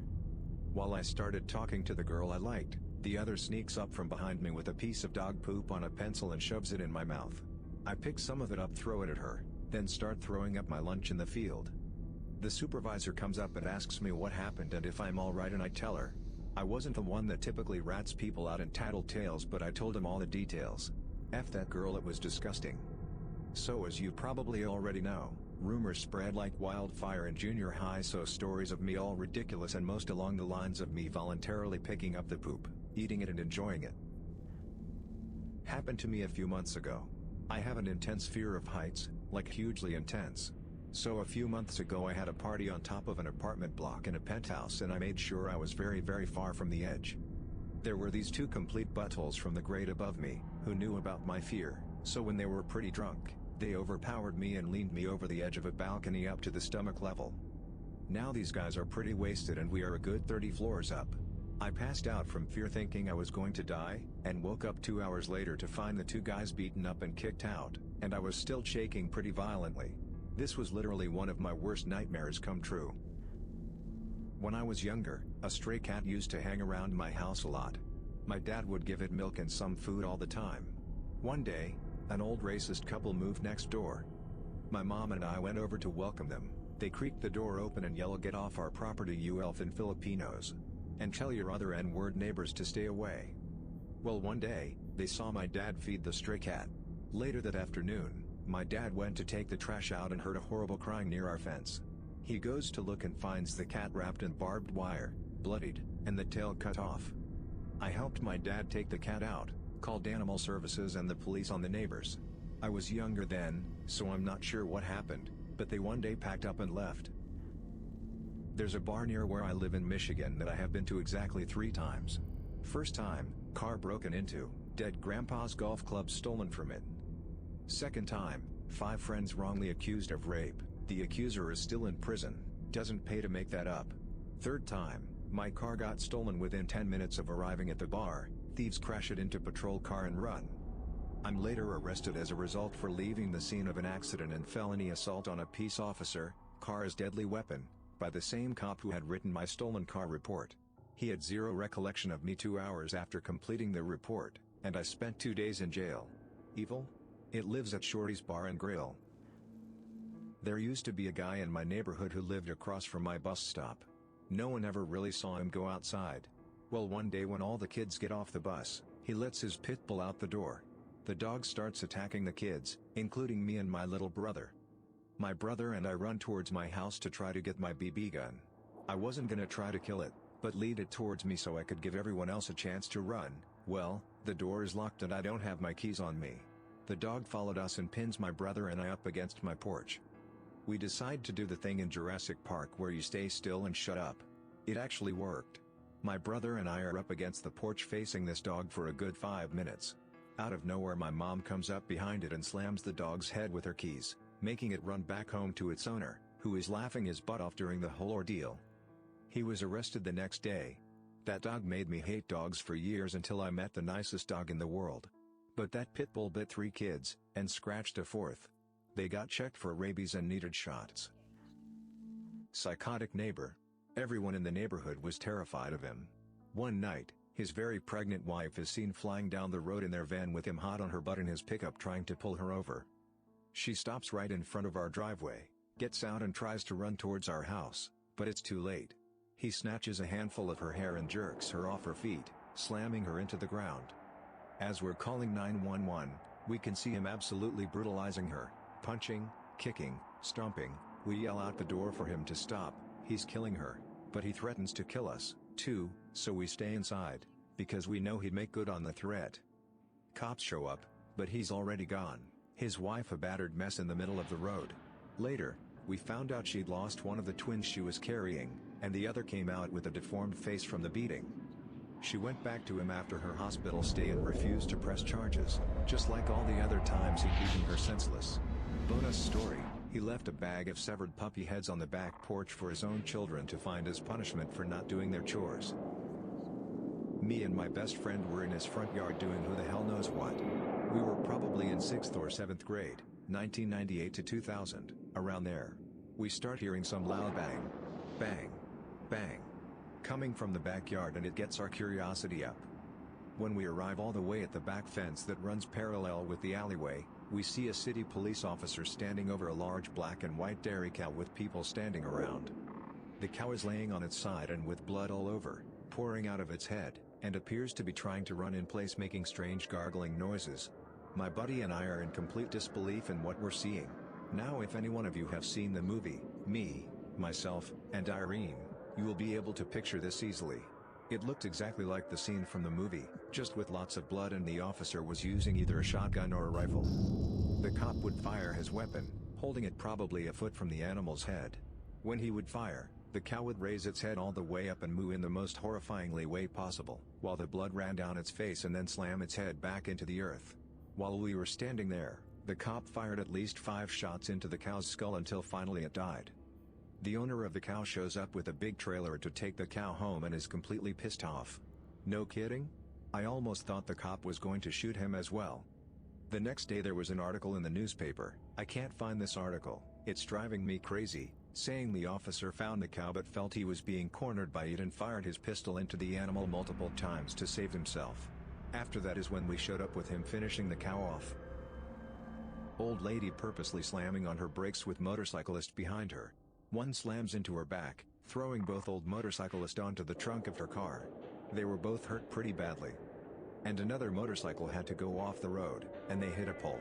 The guy was okay, but his wife hit her ankle on the pole.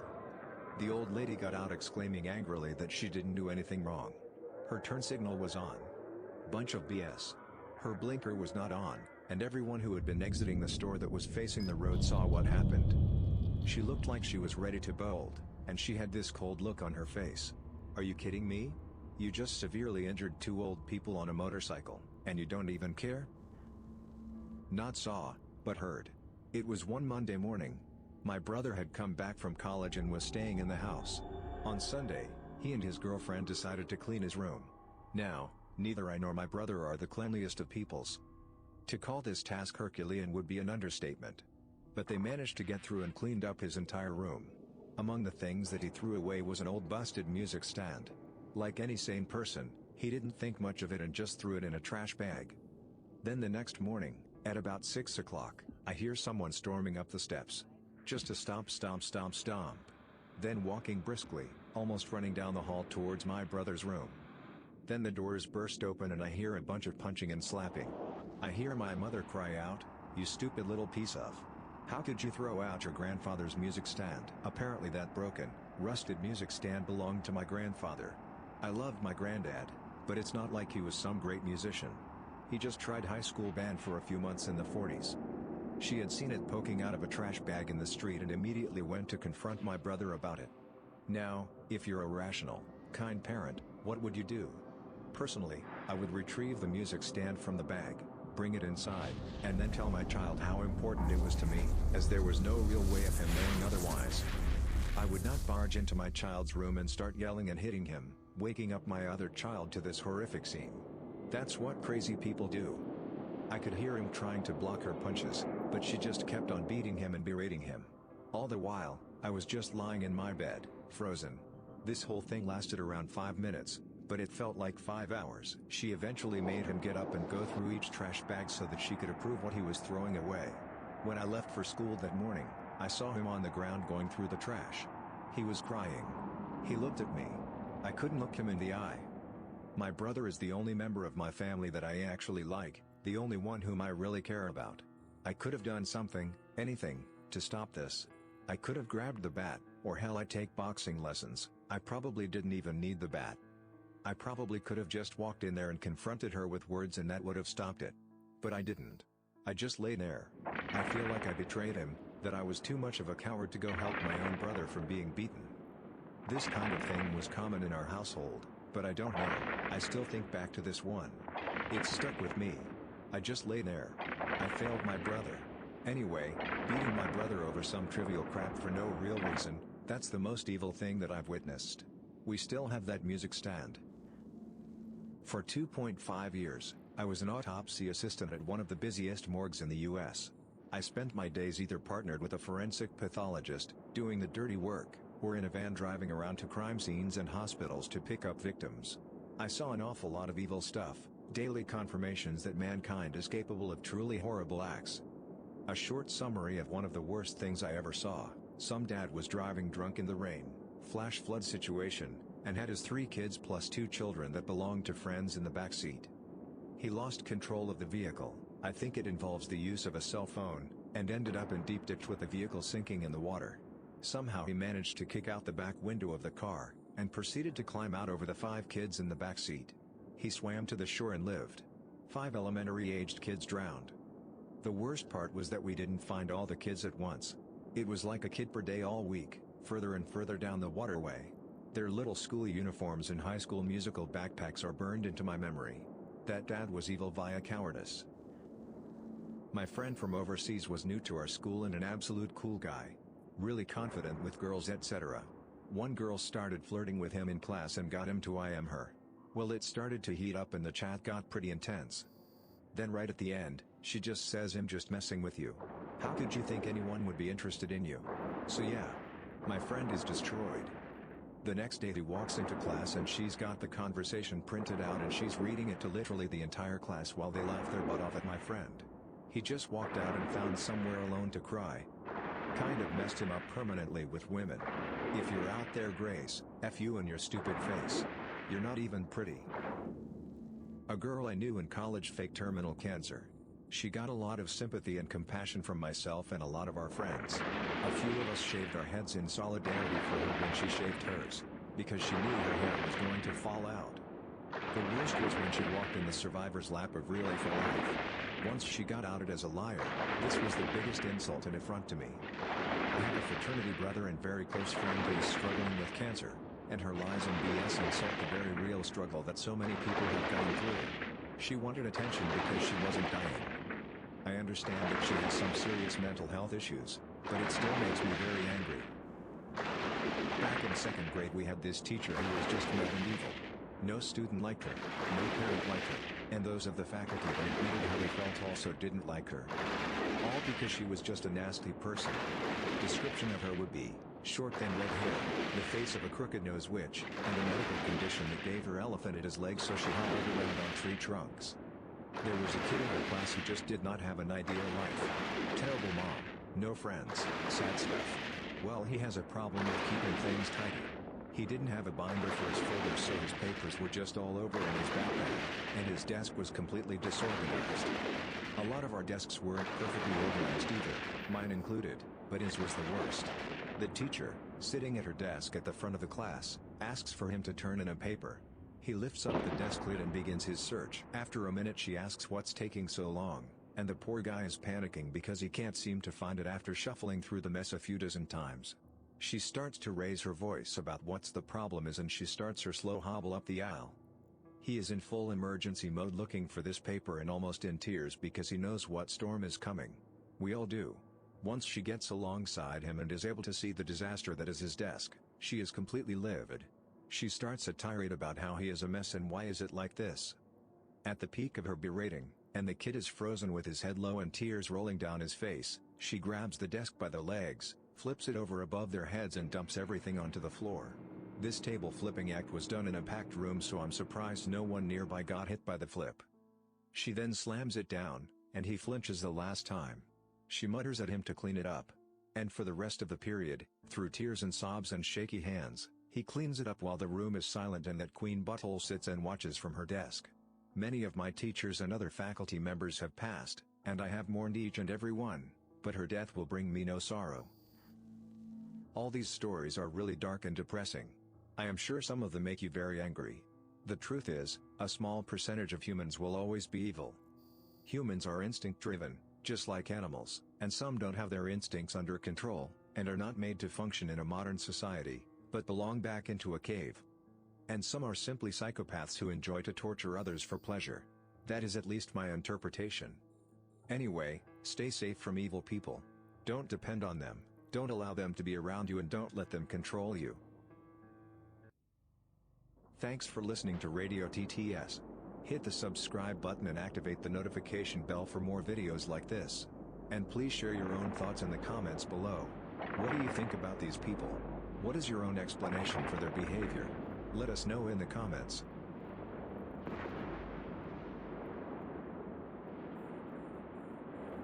What disgusting secrets does your employer keep from its customers? I worked for a gelato shop that made us dig through the so-called recycling bins to fish out used plastic cups and spoons to wash and give to new customers. Even if the spoons had bite marks from other customers and were coated in chewing gum, we were told to wash them up and only throw them out if they were really unpresentable, because these things are expensive. Furthermore, all the other stuff in the recycling bin that people so good-heartedly placed there, yeah, all of it got thrown in the dumpster. Customers ate it up and told us regularly how glad they were that we are a green business who cares about the environment enough to recycle. It didn't take long before I just couldn't keep doing this with a clean conscience, and I turned them into the health inspectors, who were absolutely horrified this was happening. About 2 months later, I got laid off and the business closed its filthy doors forever. Also, I work in a similar business. I get 1,000 spoons for less than $10. They probably paid more in labor for people washing the things than it would cost to buy fresh spoons. The fajitas sizzle because we pour oil and water on a hot plate, not because we grilled anything. I once tempeed at a customer survey marketing firm and they tested a variety of coffee and lattes from a popular Canadian chain. The studies showed that the customers rated the beverage higher if they heard the milk being steamed. No milk was ever being steamed. The machine just made that noise. Former employer was charging clients for a one backup solution that wasn't even running. I was still actively developing it when I quit. Client called up and asked to see the records of the backup. I said it wasn't running and that we didn't have any to my knowledge. Client flipped out. Calls boss. Boss flips out at me for not lying. Frick that crap. And this is why restore tests are so vitally important. Still, selling something that doesn't exist. Bro. I used to work in a major movie theater and we would recycle hot dogs. Basically, if the links were on the spinning rack all day and didn't get purchased, they would be thrown in a bucket and refrozen. We poked a fork hole in one to see how long it would stay in rotation. 7 freaking days. I remember I saw an orange Julius open once. The guy opened up the storefront and walked over to the hot dog roller and switched it on. There were already 3 dogs in there. Worked for a self-storage place in Rockland, CA.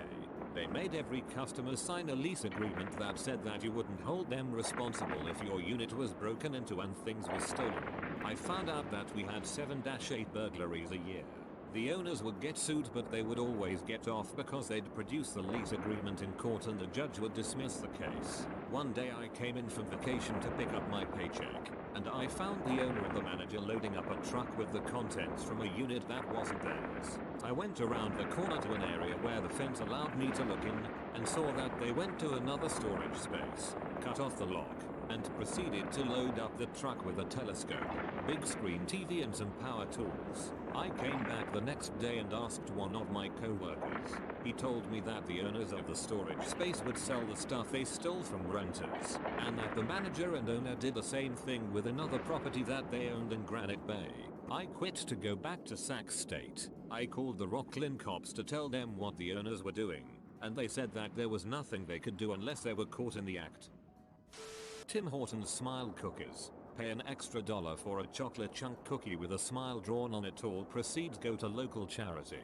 Unfortunately, store owner would just go into the system, void all cookie sales and replace with regular chocolate chunk cookie sales. I want to know where this is. No one fricks with my smile cookies. A small business owner for whom I worked several years ago kept deducting the employees' health insurance premiums but never sent the payments into the carrier. After 2-3 months of this, our insurance was cancelled.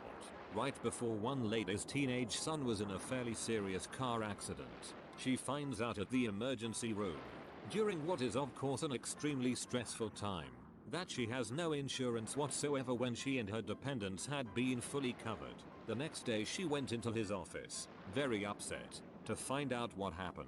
He gave his usual song and dance and made excuses for not having been able to send it in, and this normally mild-mannered lady picked up a stapler and threw it at him. He wasn't even injured. While doing that was of course unacceptable. I totally understood her frustration with this weasel.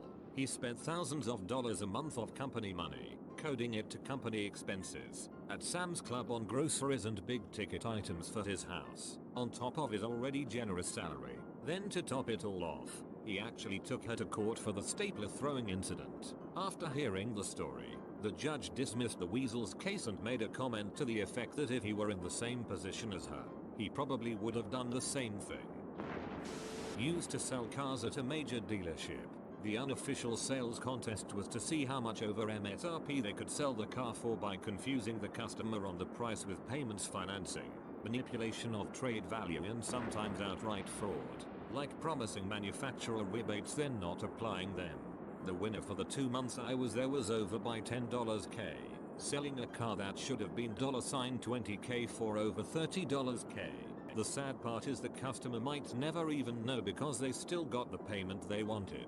Please do yourselves a favor and don't shop solely based on payments, and if you are financing then make sure you are aware what the final selling price of the car is. There is a major difference between $400 MTH at 60 months at 0% interest and $400 per month at 84 months at 0.9%. I used to work at Frisch's as a hostess busser drive-through attendant. That place was filthy and corrupt as frick. No one in the kitchen wore gloves and the cooks loved making people eat old food that had been dropped on the disgusting floors. The manager loved to steal the waitress's tips and blame the customers or the sketchy looking bussers. The most corrupt thing the awful manager did while I was there was around Christmas time. He would take $100 out of each of the new younger employees' cash drawer, call your parents saying that their kid stole the money and they needed to be brought in to be questioned. When I went to work the next day I found out the same crap happened to a few of the others. We all got pee and snagged the key that locked the box to the camera controls. Ray winded to the following day and watched until we saw the sucker start doing his thing. Every single one of us reported his ass. He got insta-fired. It was glorious. I do music for various media around Tokyo, from big corporations to sketchy dirty production basement deals. Sometimes I walk by a shooting or get a glimpse of an active set. I've seen some P work as well. Not as exciting to experience as some may imagine.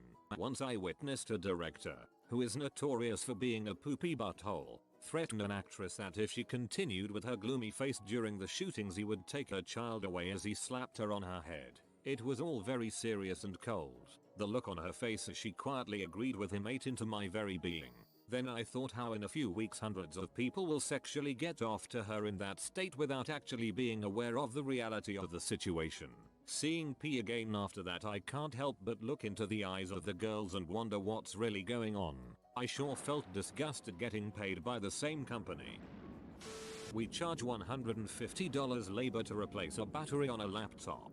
We charge $200 for a service call to determine that the battery is fricked. Then another $200 to come back with the proper battery.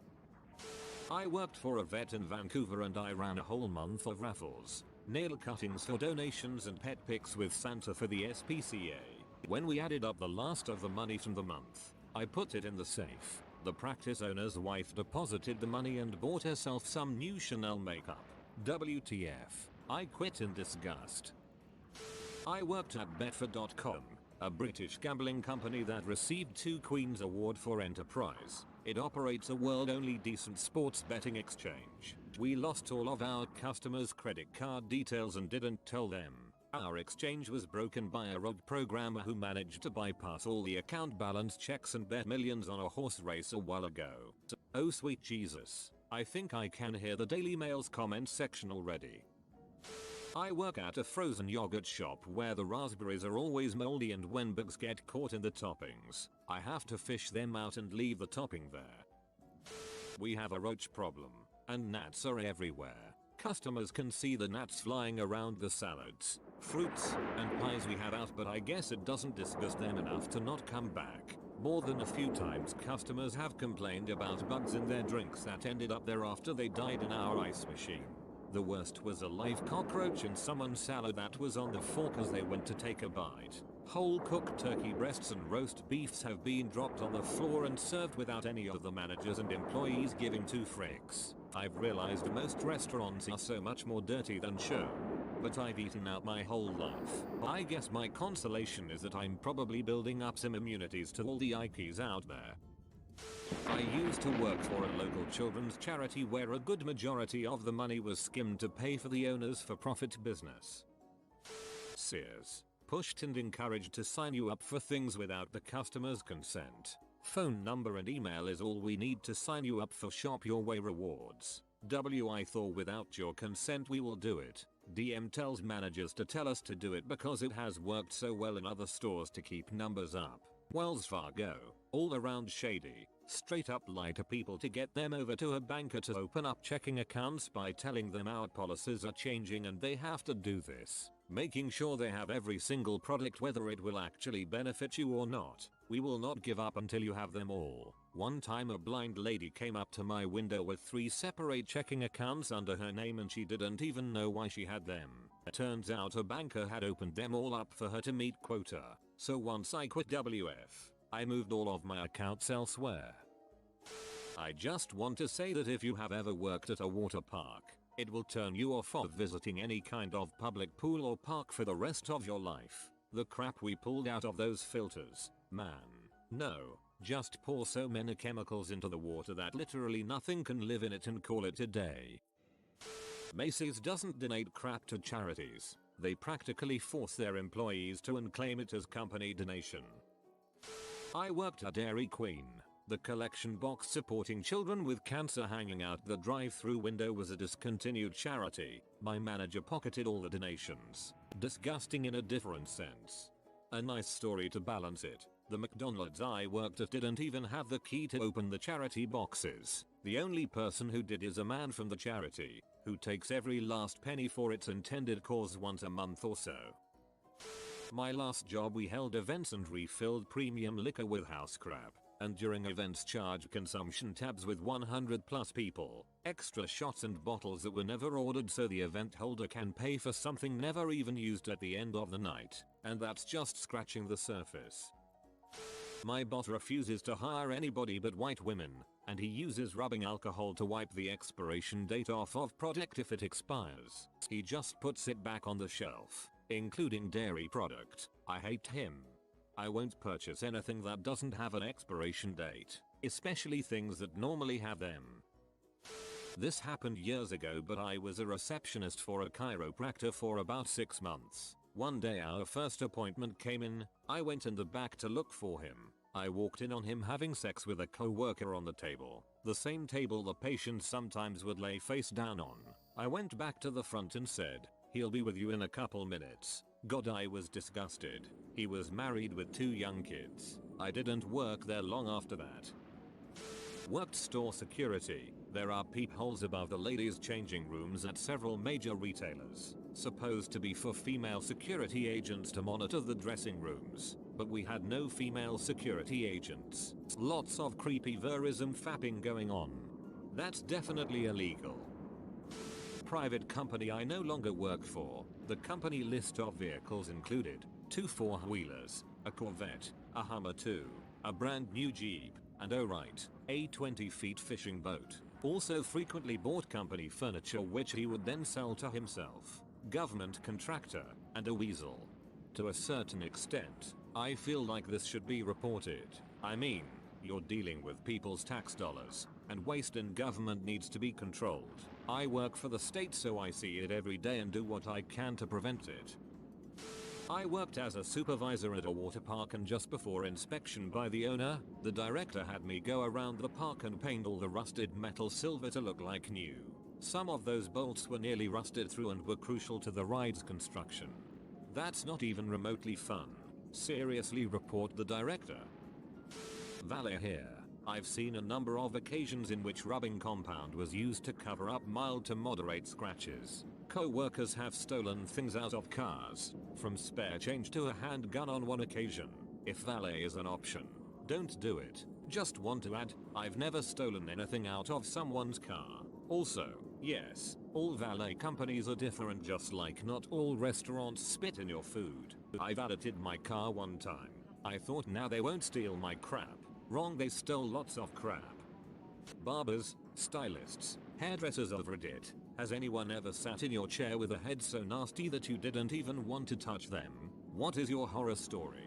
Long time ago, but I had to wash and cut a teenager that hadn't washed his hair in what looked like months. Salon policy was to wash after a men's cut and the smell was awful. After his cut, I tried to wet his hair in the shampoo bowl and the water just ran off his hair because of all the oil buildup. I had seen a lot during my years as a stylist, but that was the worst experience. Imagining water not being able to penetrate oily hair is the grossest thing I've heard of in this thread.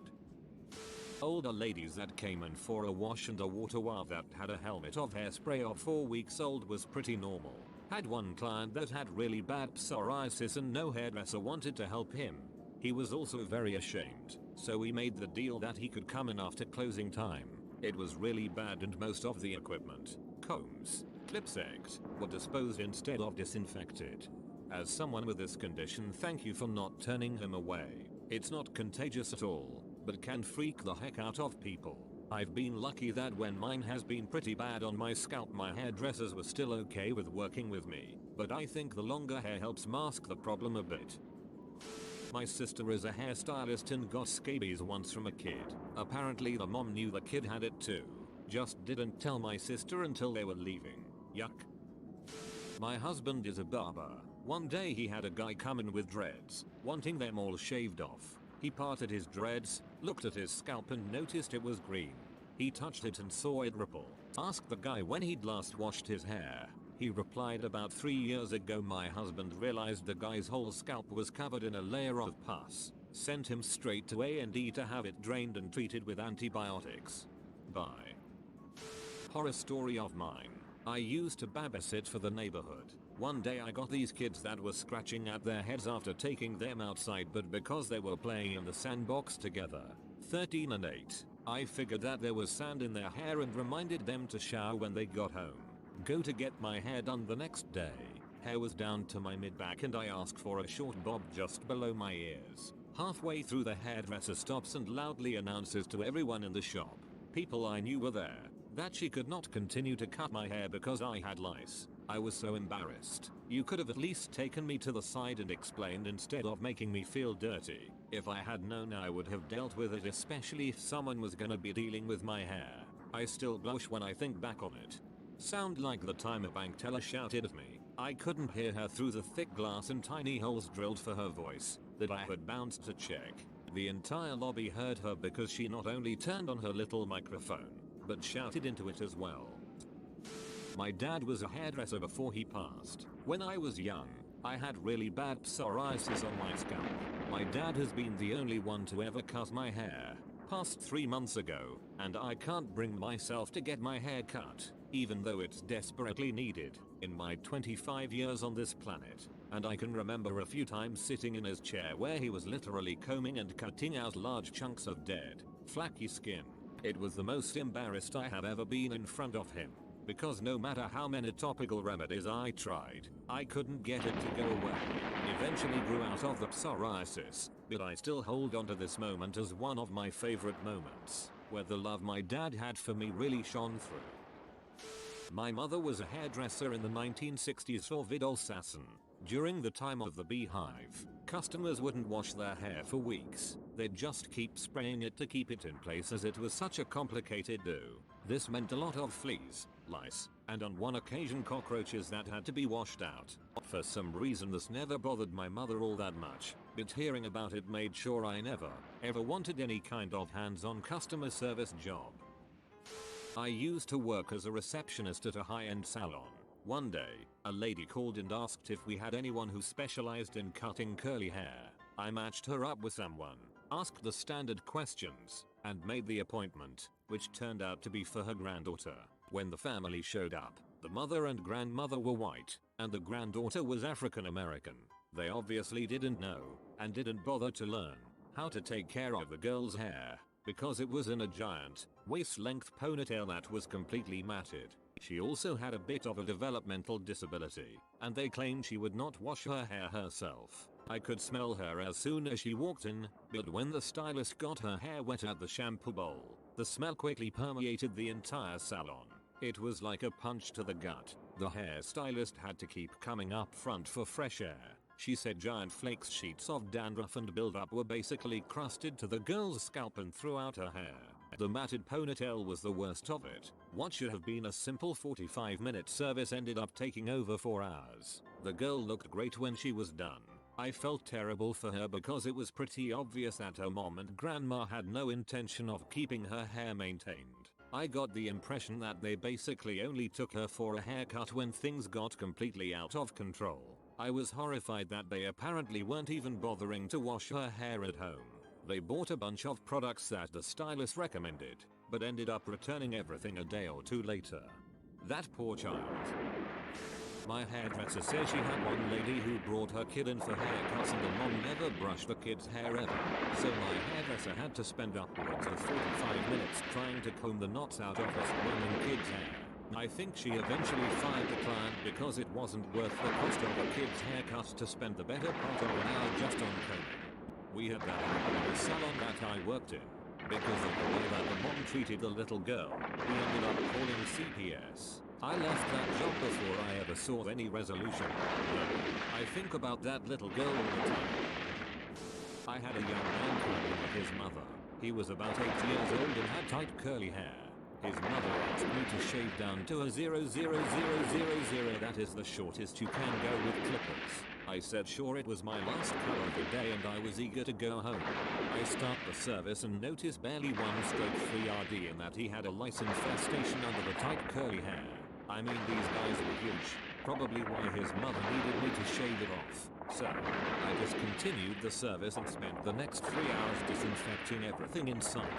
The boy's mother called the barbershop later to complain because I wouldn't finish shaving her son's hair. We tried to explain that it was illegal for us to continue the service as it might spread lice to others and recommended a specialty shop that could take care of this for them, but she demanded that it was because we were racist. That was fun. I once had to turn a lady away after she booked in for hair extension removal. The micro-bonded type your stylist should tell you last 3 months maximum. Nobody told this lady. They had been in for 7 months. My boss booked her in with me. The extensions weren't done in my salon. I took one look at it and told her I couldn't help. There was a chunk of hair about 6 inches wide that was matted with bits of hair glue, not what we use, poking out. To me, her options were shave it or cut it almost to the scalp. Some hairdressers shouldn't be allowed. Bit of a different horror story, but my stylist once had a woman with hair past her butt who wanted to donate everything to Locks of Love. Everything. This woman with hair down nearly to her thighs says she wants a pixie cut, and is donating everything else. After checking multiple times to see that she was positive she wanted a pixie, and not a short bob or anything, the stylist starts cutting. The woman sobbed the entire time, like, shoulder-shuddering sobs in the dressing chair with her sad little haircut cape on. Stylist kept asking if it was okay, but the woman was determined to help people with cancer, and told her to keep going and to ignore her tears. My stylist said it was the most awkward experience of her life. Other customers kept coming in and probably assumed she was maiming this poor woman. Side story, when you donate hair to Locks of Love, the hair doesn't go to cancer patients, it goes to make high-end wigs that are sold, and the proceeds of the sale go to buy wigs for cancer patients. Not that this is bad, just the fact. One of the first shops I worked in, there were 2 individuals who would regularly come in for cuts. Both of them were physically so dirty it changed their skin tone, and they absolutely reeked of cat pee. Being close to them made my eyes water, and it was extremely difficult to breathe as the smell of ammonia was just plain overwhelming. We never turned them away, and we were always as polite as we could be. But frick if those haircuts didn't feel like they lasted 3 hours. I've always heard that meth users often give off an ammonia cat pee smell. I'm not a stylist for humans, but I do groom dogs, and I have seen some things that make me want to never give these dogs back to their owners. My worst experience was when I had someone bring in their 2-year-old Shih Tzu. She was down as a mini groom. That's where we only trim the face, feet, and private areas, so I'm thinking this will be an easy groom. Wrong. This woman walked in with her dog wrapped in a towel because she doesn't want to touch him, and I can see why the dog is a mess. The dog's hair is one solid mat including his face, and there is a deep giant hole in his coat where the poop has exploded through his hair, meaning he has been pooping into his own hair for so long the build-up finally busted a hole through his hair. So I have to shave him before he can get any kind of bath, so I find a spot I can break through and start shaving. This is very bad on my tools, by the way. Once I finally release this dog from his mat prison, which came off almost in one solid piece, he ends up having so many sores on his skin. He was shaking his head so much he was starting to cause hematomas on his ears. His butthole was infected and he is infested with fleas. I'm so upset at this point. I feel so terrible for this poor dog, but all I can do is bathe him, get rid of the fleas, and inform the owner that he needs to go to the vet. Whoa, I didn't even think about pet grooming. I bet that can get crazy. I feel bad every time I take my dog to the groomer and there's a small mat somewhere. My cousin is a hairdresser. One time a woman brought in her special needs son. He had some hygiene issues and his ears were covered in blackheads. While all the other hairdressers recoiled in horror, my cousin gritted her teeth and gave that kid the best haircut she could. I really respected my cousin after that. That poor kid. I wonder if his mom just ignored it or if she couldn't do anything about it because of his condition. Way back in the day, my mom was a hairdresser. She told me a story once of this guy coming in who had bird poo all over the top back of his head. Guess he got pooped on and didn't notice or something. When I was an assistant at my first salon right out of school, we had classes every Wednesday night. Well, one week I couldn't find a model in time, so my mentor had someone she knew come in and be my model. So the model comes in, seems perfectly normal. She sits in my chair, I start the consultation and start looking through her hair to see what I'd need to do. Apparently this young lady had not washed her hair in what I'm assuming was weeks, because her hair was so greasy that every time I touched her hair my hand came back drenched in grease. And the smell. Oh man, I'll never forget that smell. It was the worst thing I've ever had the displeasure of working with. I asked my mentor if I could shampoo her before starting and was told that I couldn't. So here I am working on this girl who almost literally has grease dripping from her hair. I must have washed my hands 10 times that night. Needless to say, I had my own model for every class after that one. When my sister was young, elementary school aged, she didn't like to brush her thick hair and it was always a source of grief. My mom took her to get her hair cut, and after the hairdresser tried to brush her hair for a minute, she said that sister needed to brush it herself. So my sister had to sit in the lobby with a brush until the tangles were gone. It was some pretty effective social shaming. LOL. I hated brushing my hair as a kid, but it never got that bad. If it had, I'm pretty sure my mother would have just cut it all off herself. I'm a hairstylist, pretty new still. In school, you can't really turn anyone away. I had a prostitute sit in my chair, freaked out of her freaking mind, with her pimp telling us to dye her stringy, fried hair blonde and cut it to her chin. She didn't speak for herself at all. She wouldn't even look in the mirror. He gave all the instructions. He definitely had a specific look for her in mind. He was a huge butthole to everyone, and she left the chair to go cry in the bathroom. A classmate went to go check on her and she had just walked out of the door. He left really quick after that. I think about her sometimes and I hope she's okay. I wish I had gotten the chance to make her feel beautiful. So that was a pretty nasty experience, even though I didn't have a chance to start the service. Besides that, I was pregnant throughout school and gagged quite a bit at the ladies who would come in for a wash, blow dry, and style after weeks of not brushing out their hair or washing it. I always suggested braids for these ladies, since they obviously for whatever reason chose not to maintain their naturally curly hair, but most refused and would be back in 3-4 weeks for the whole process again.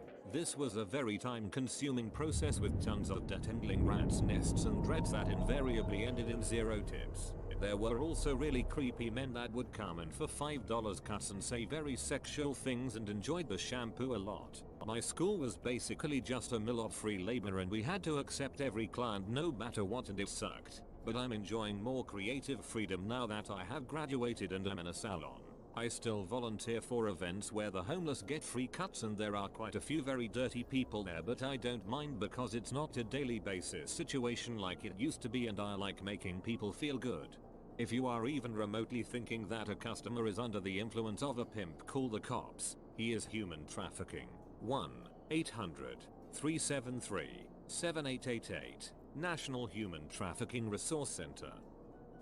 What's the worst smell that you've ever experienced? My mom had bought farm fresh eggs one week. I remember grabbing one to fry and make an egg sandwich. I heated up the pan and cracked the egg in there. What came out of the egg was a black rotten mess that smelled of pure evil. I threw up like a second after smelling the rotten egg and seeing the black mess writhe and heave in the pan. My puke went all over the frying pan and stove, creating a horrible fusion of fried rotten egg and sick. That was the worst smell I've ever smelled. I'm guessing you wouldn't like the Chinese delicacy 1,000-year-old eggs, then. The burn unit of a hospital. Burnt flesh and disinfectant. Unforgettable. Yes, I was an intern and attended surgeries, where they amputated legs and welded the end of the arteries. The smell of burned human flesh is so disgusting. Tonsil stones. Dang, that crap's nasty. Those friggin' bile fossils are disgusting. My roommate once kept one in a tiny bottle and would waft it under sleeping people's noses. I feel sick just thinking about it. Opening of an exhumed coffin. 6 months. You can't describe it. Death and decay. It's a smell that lingers.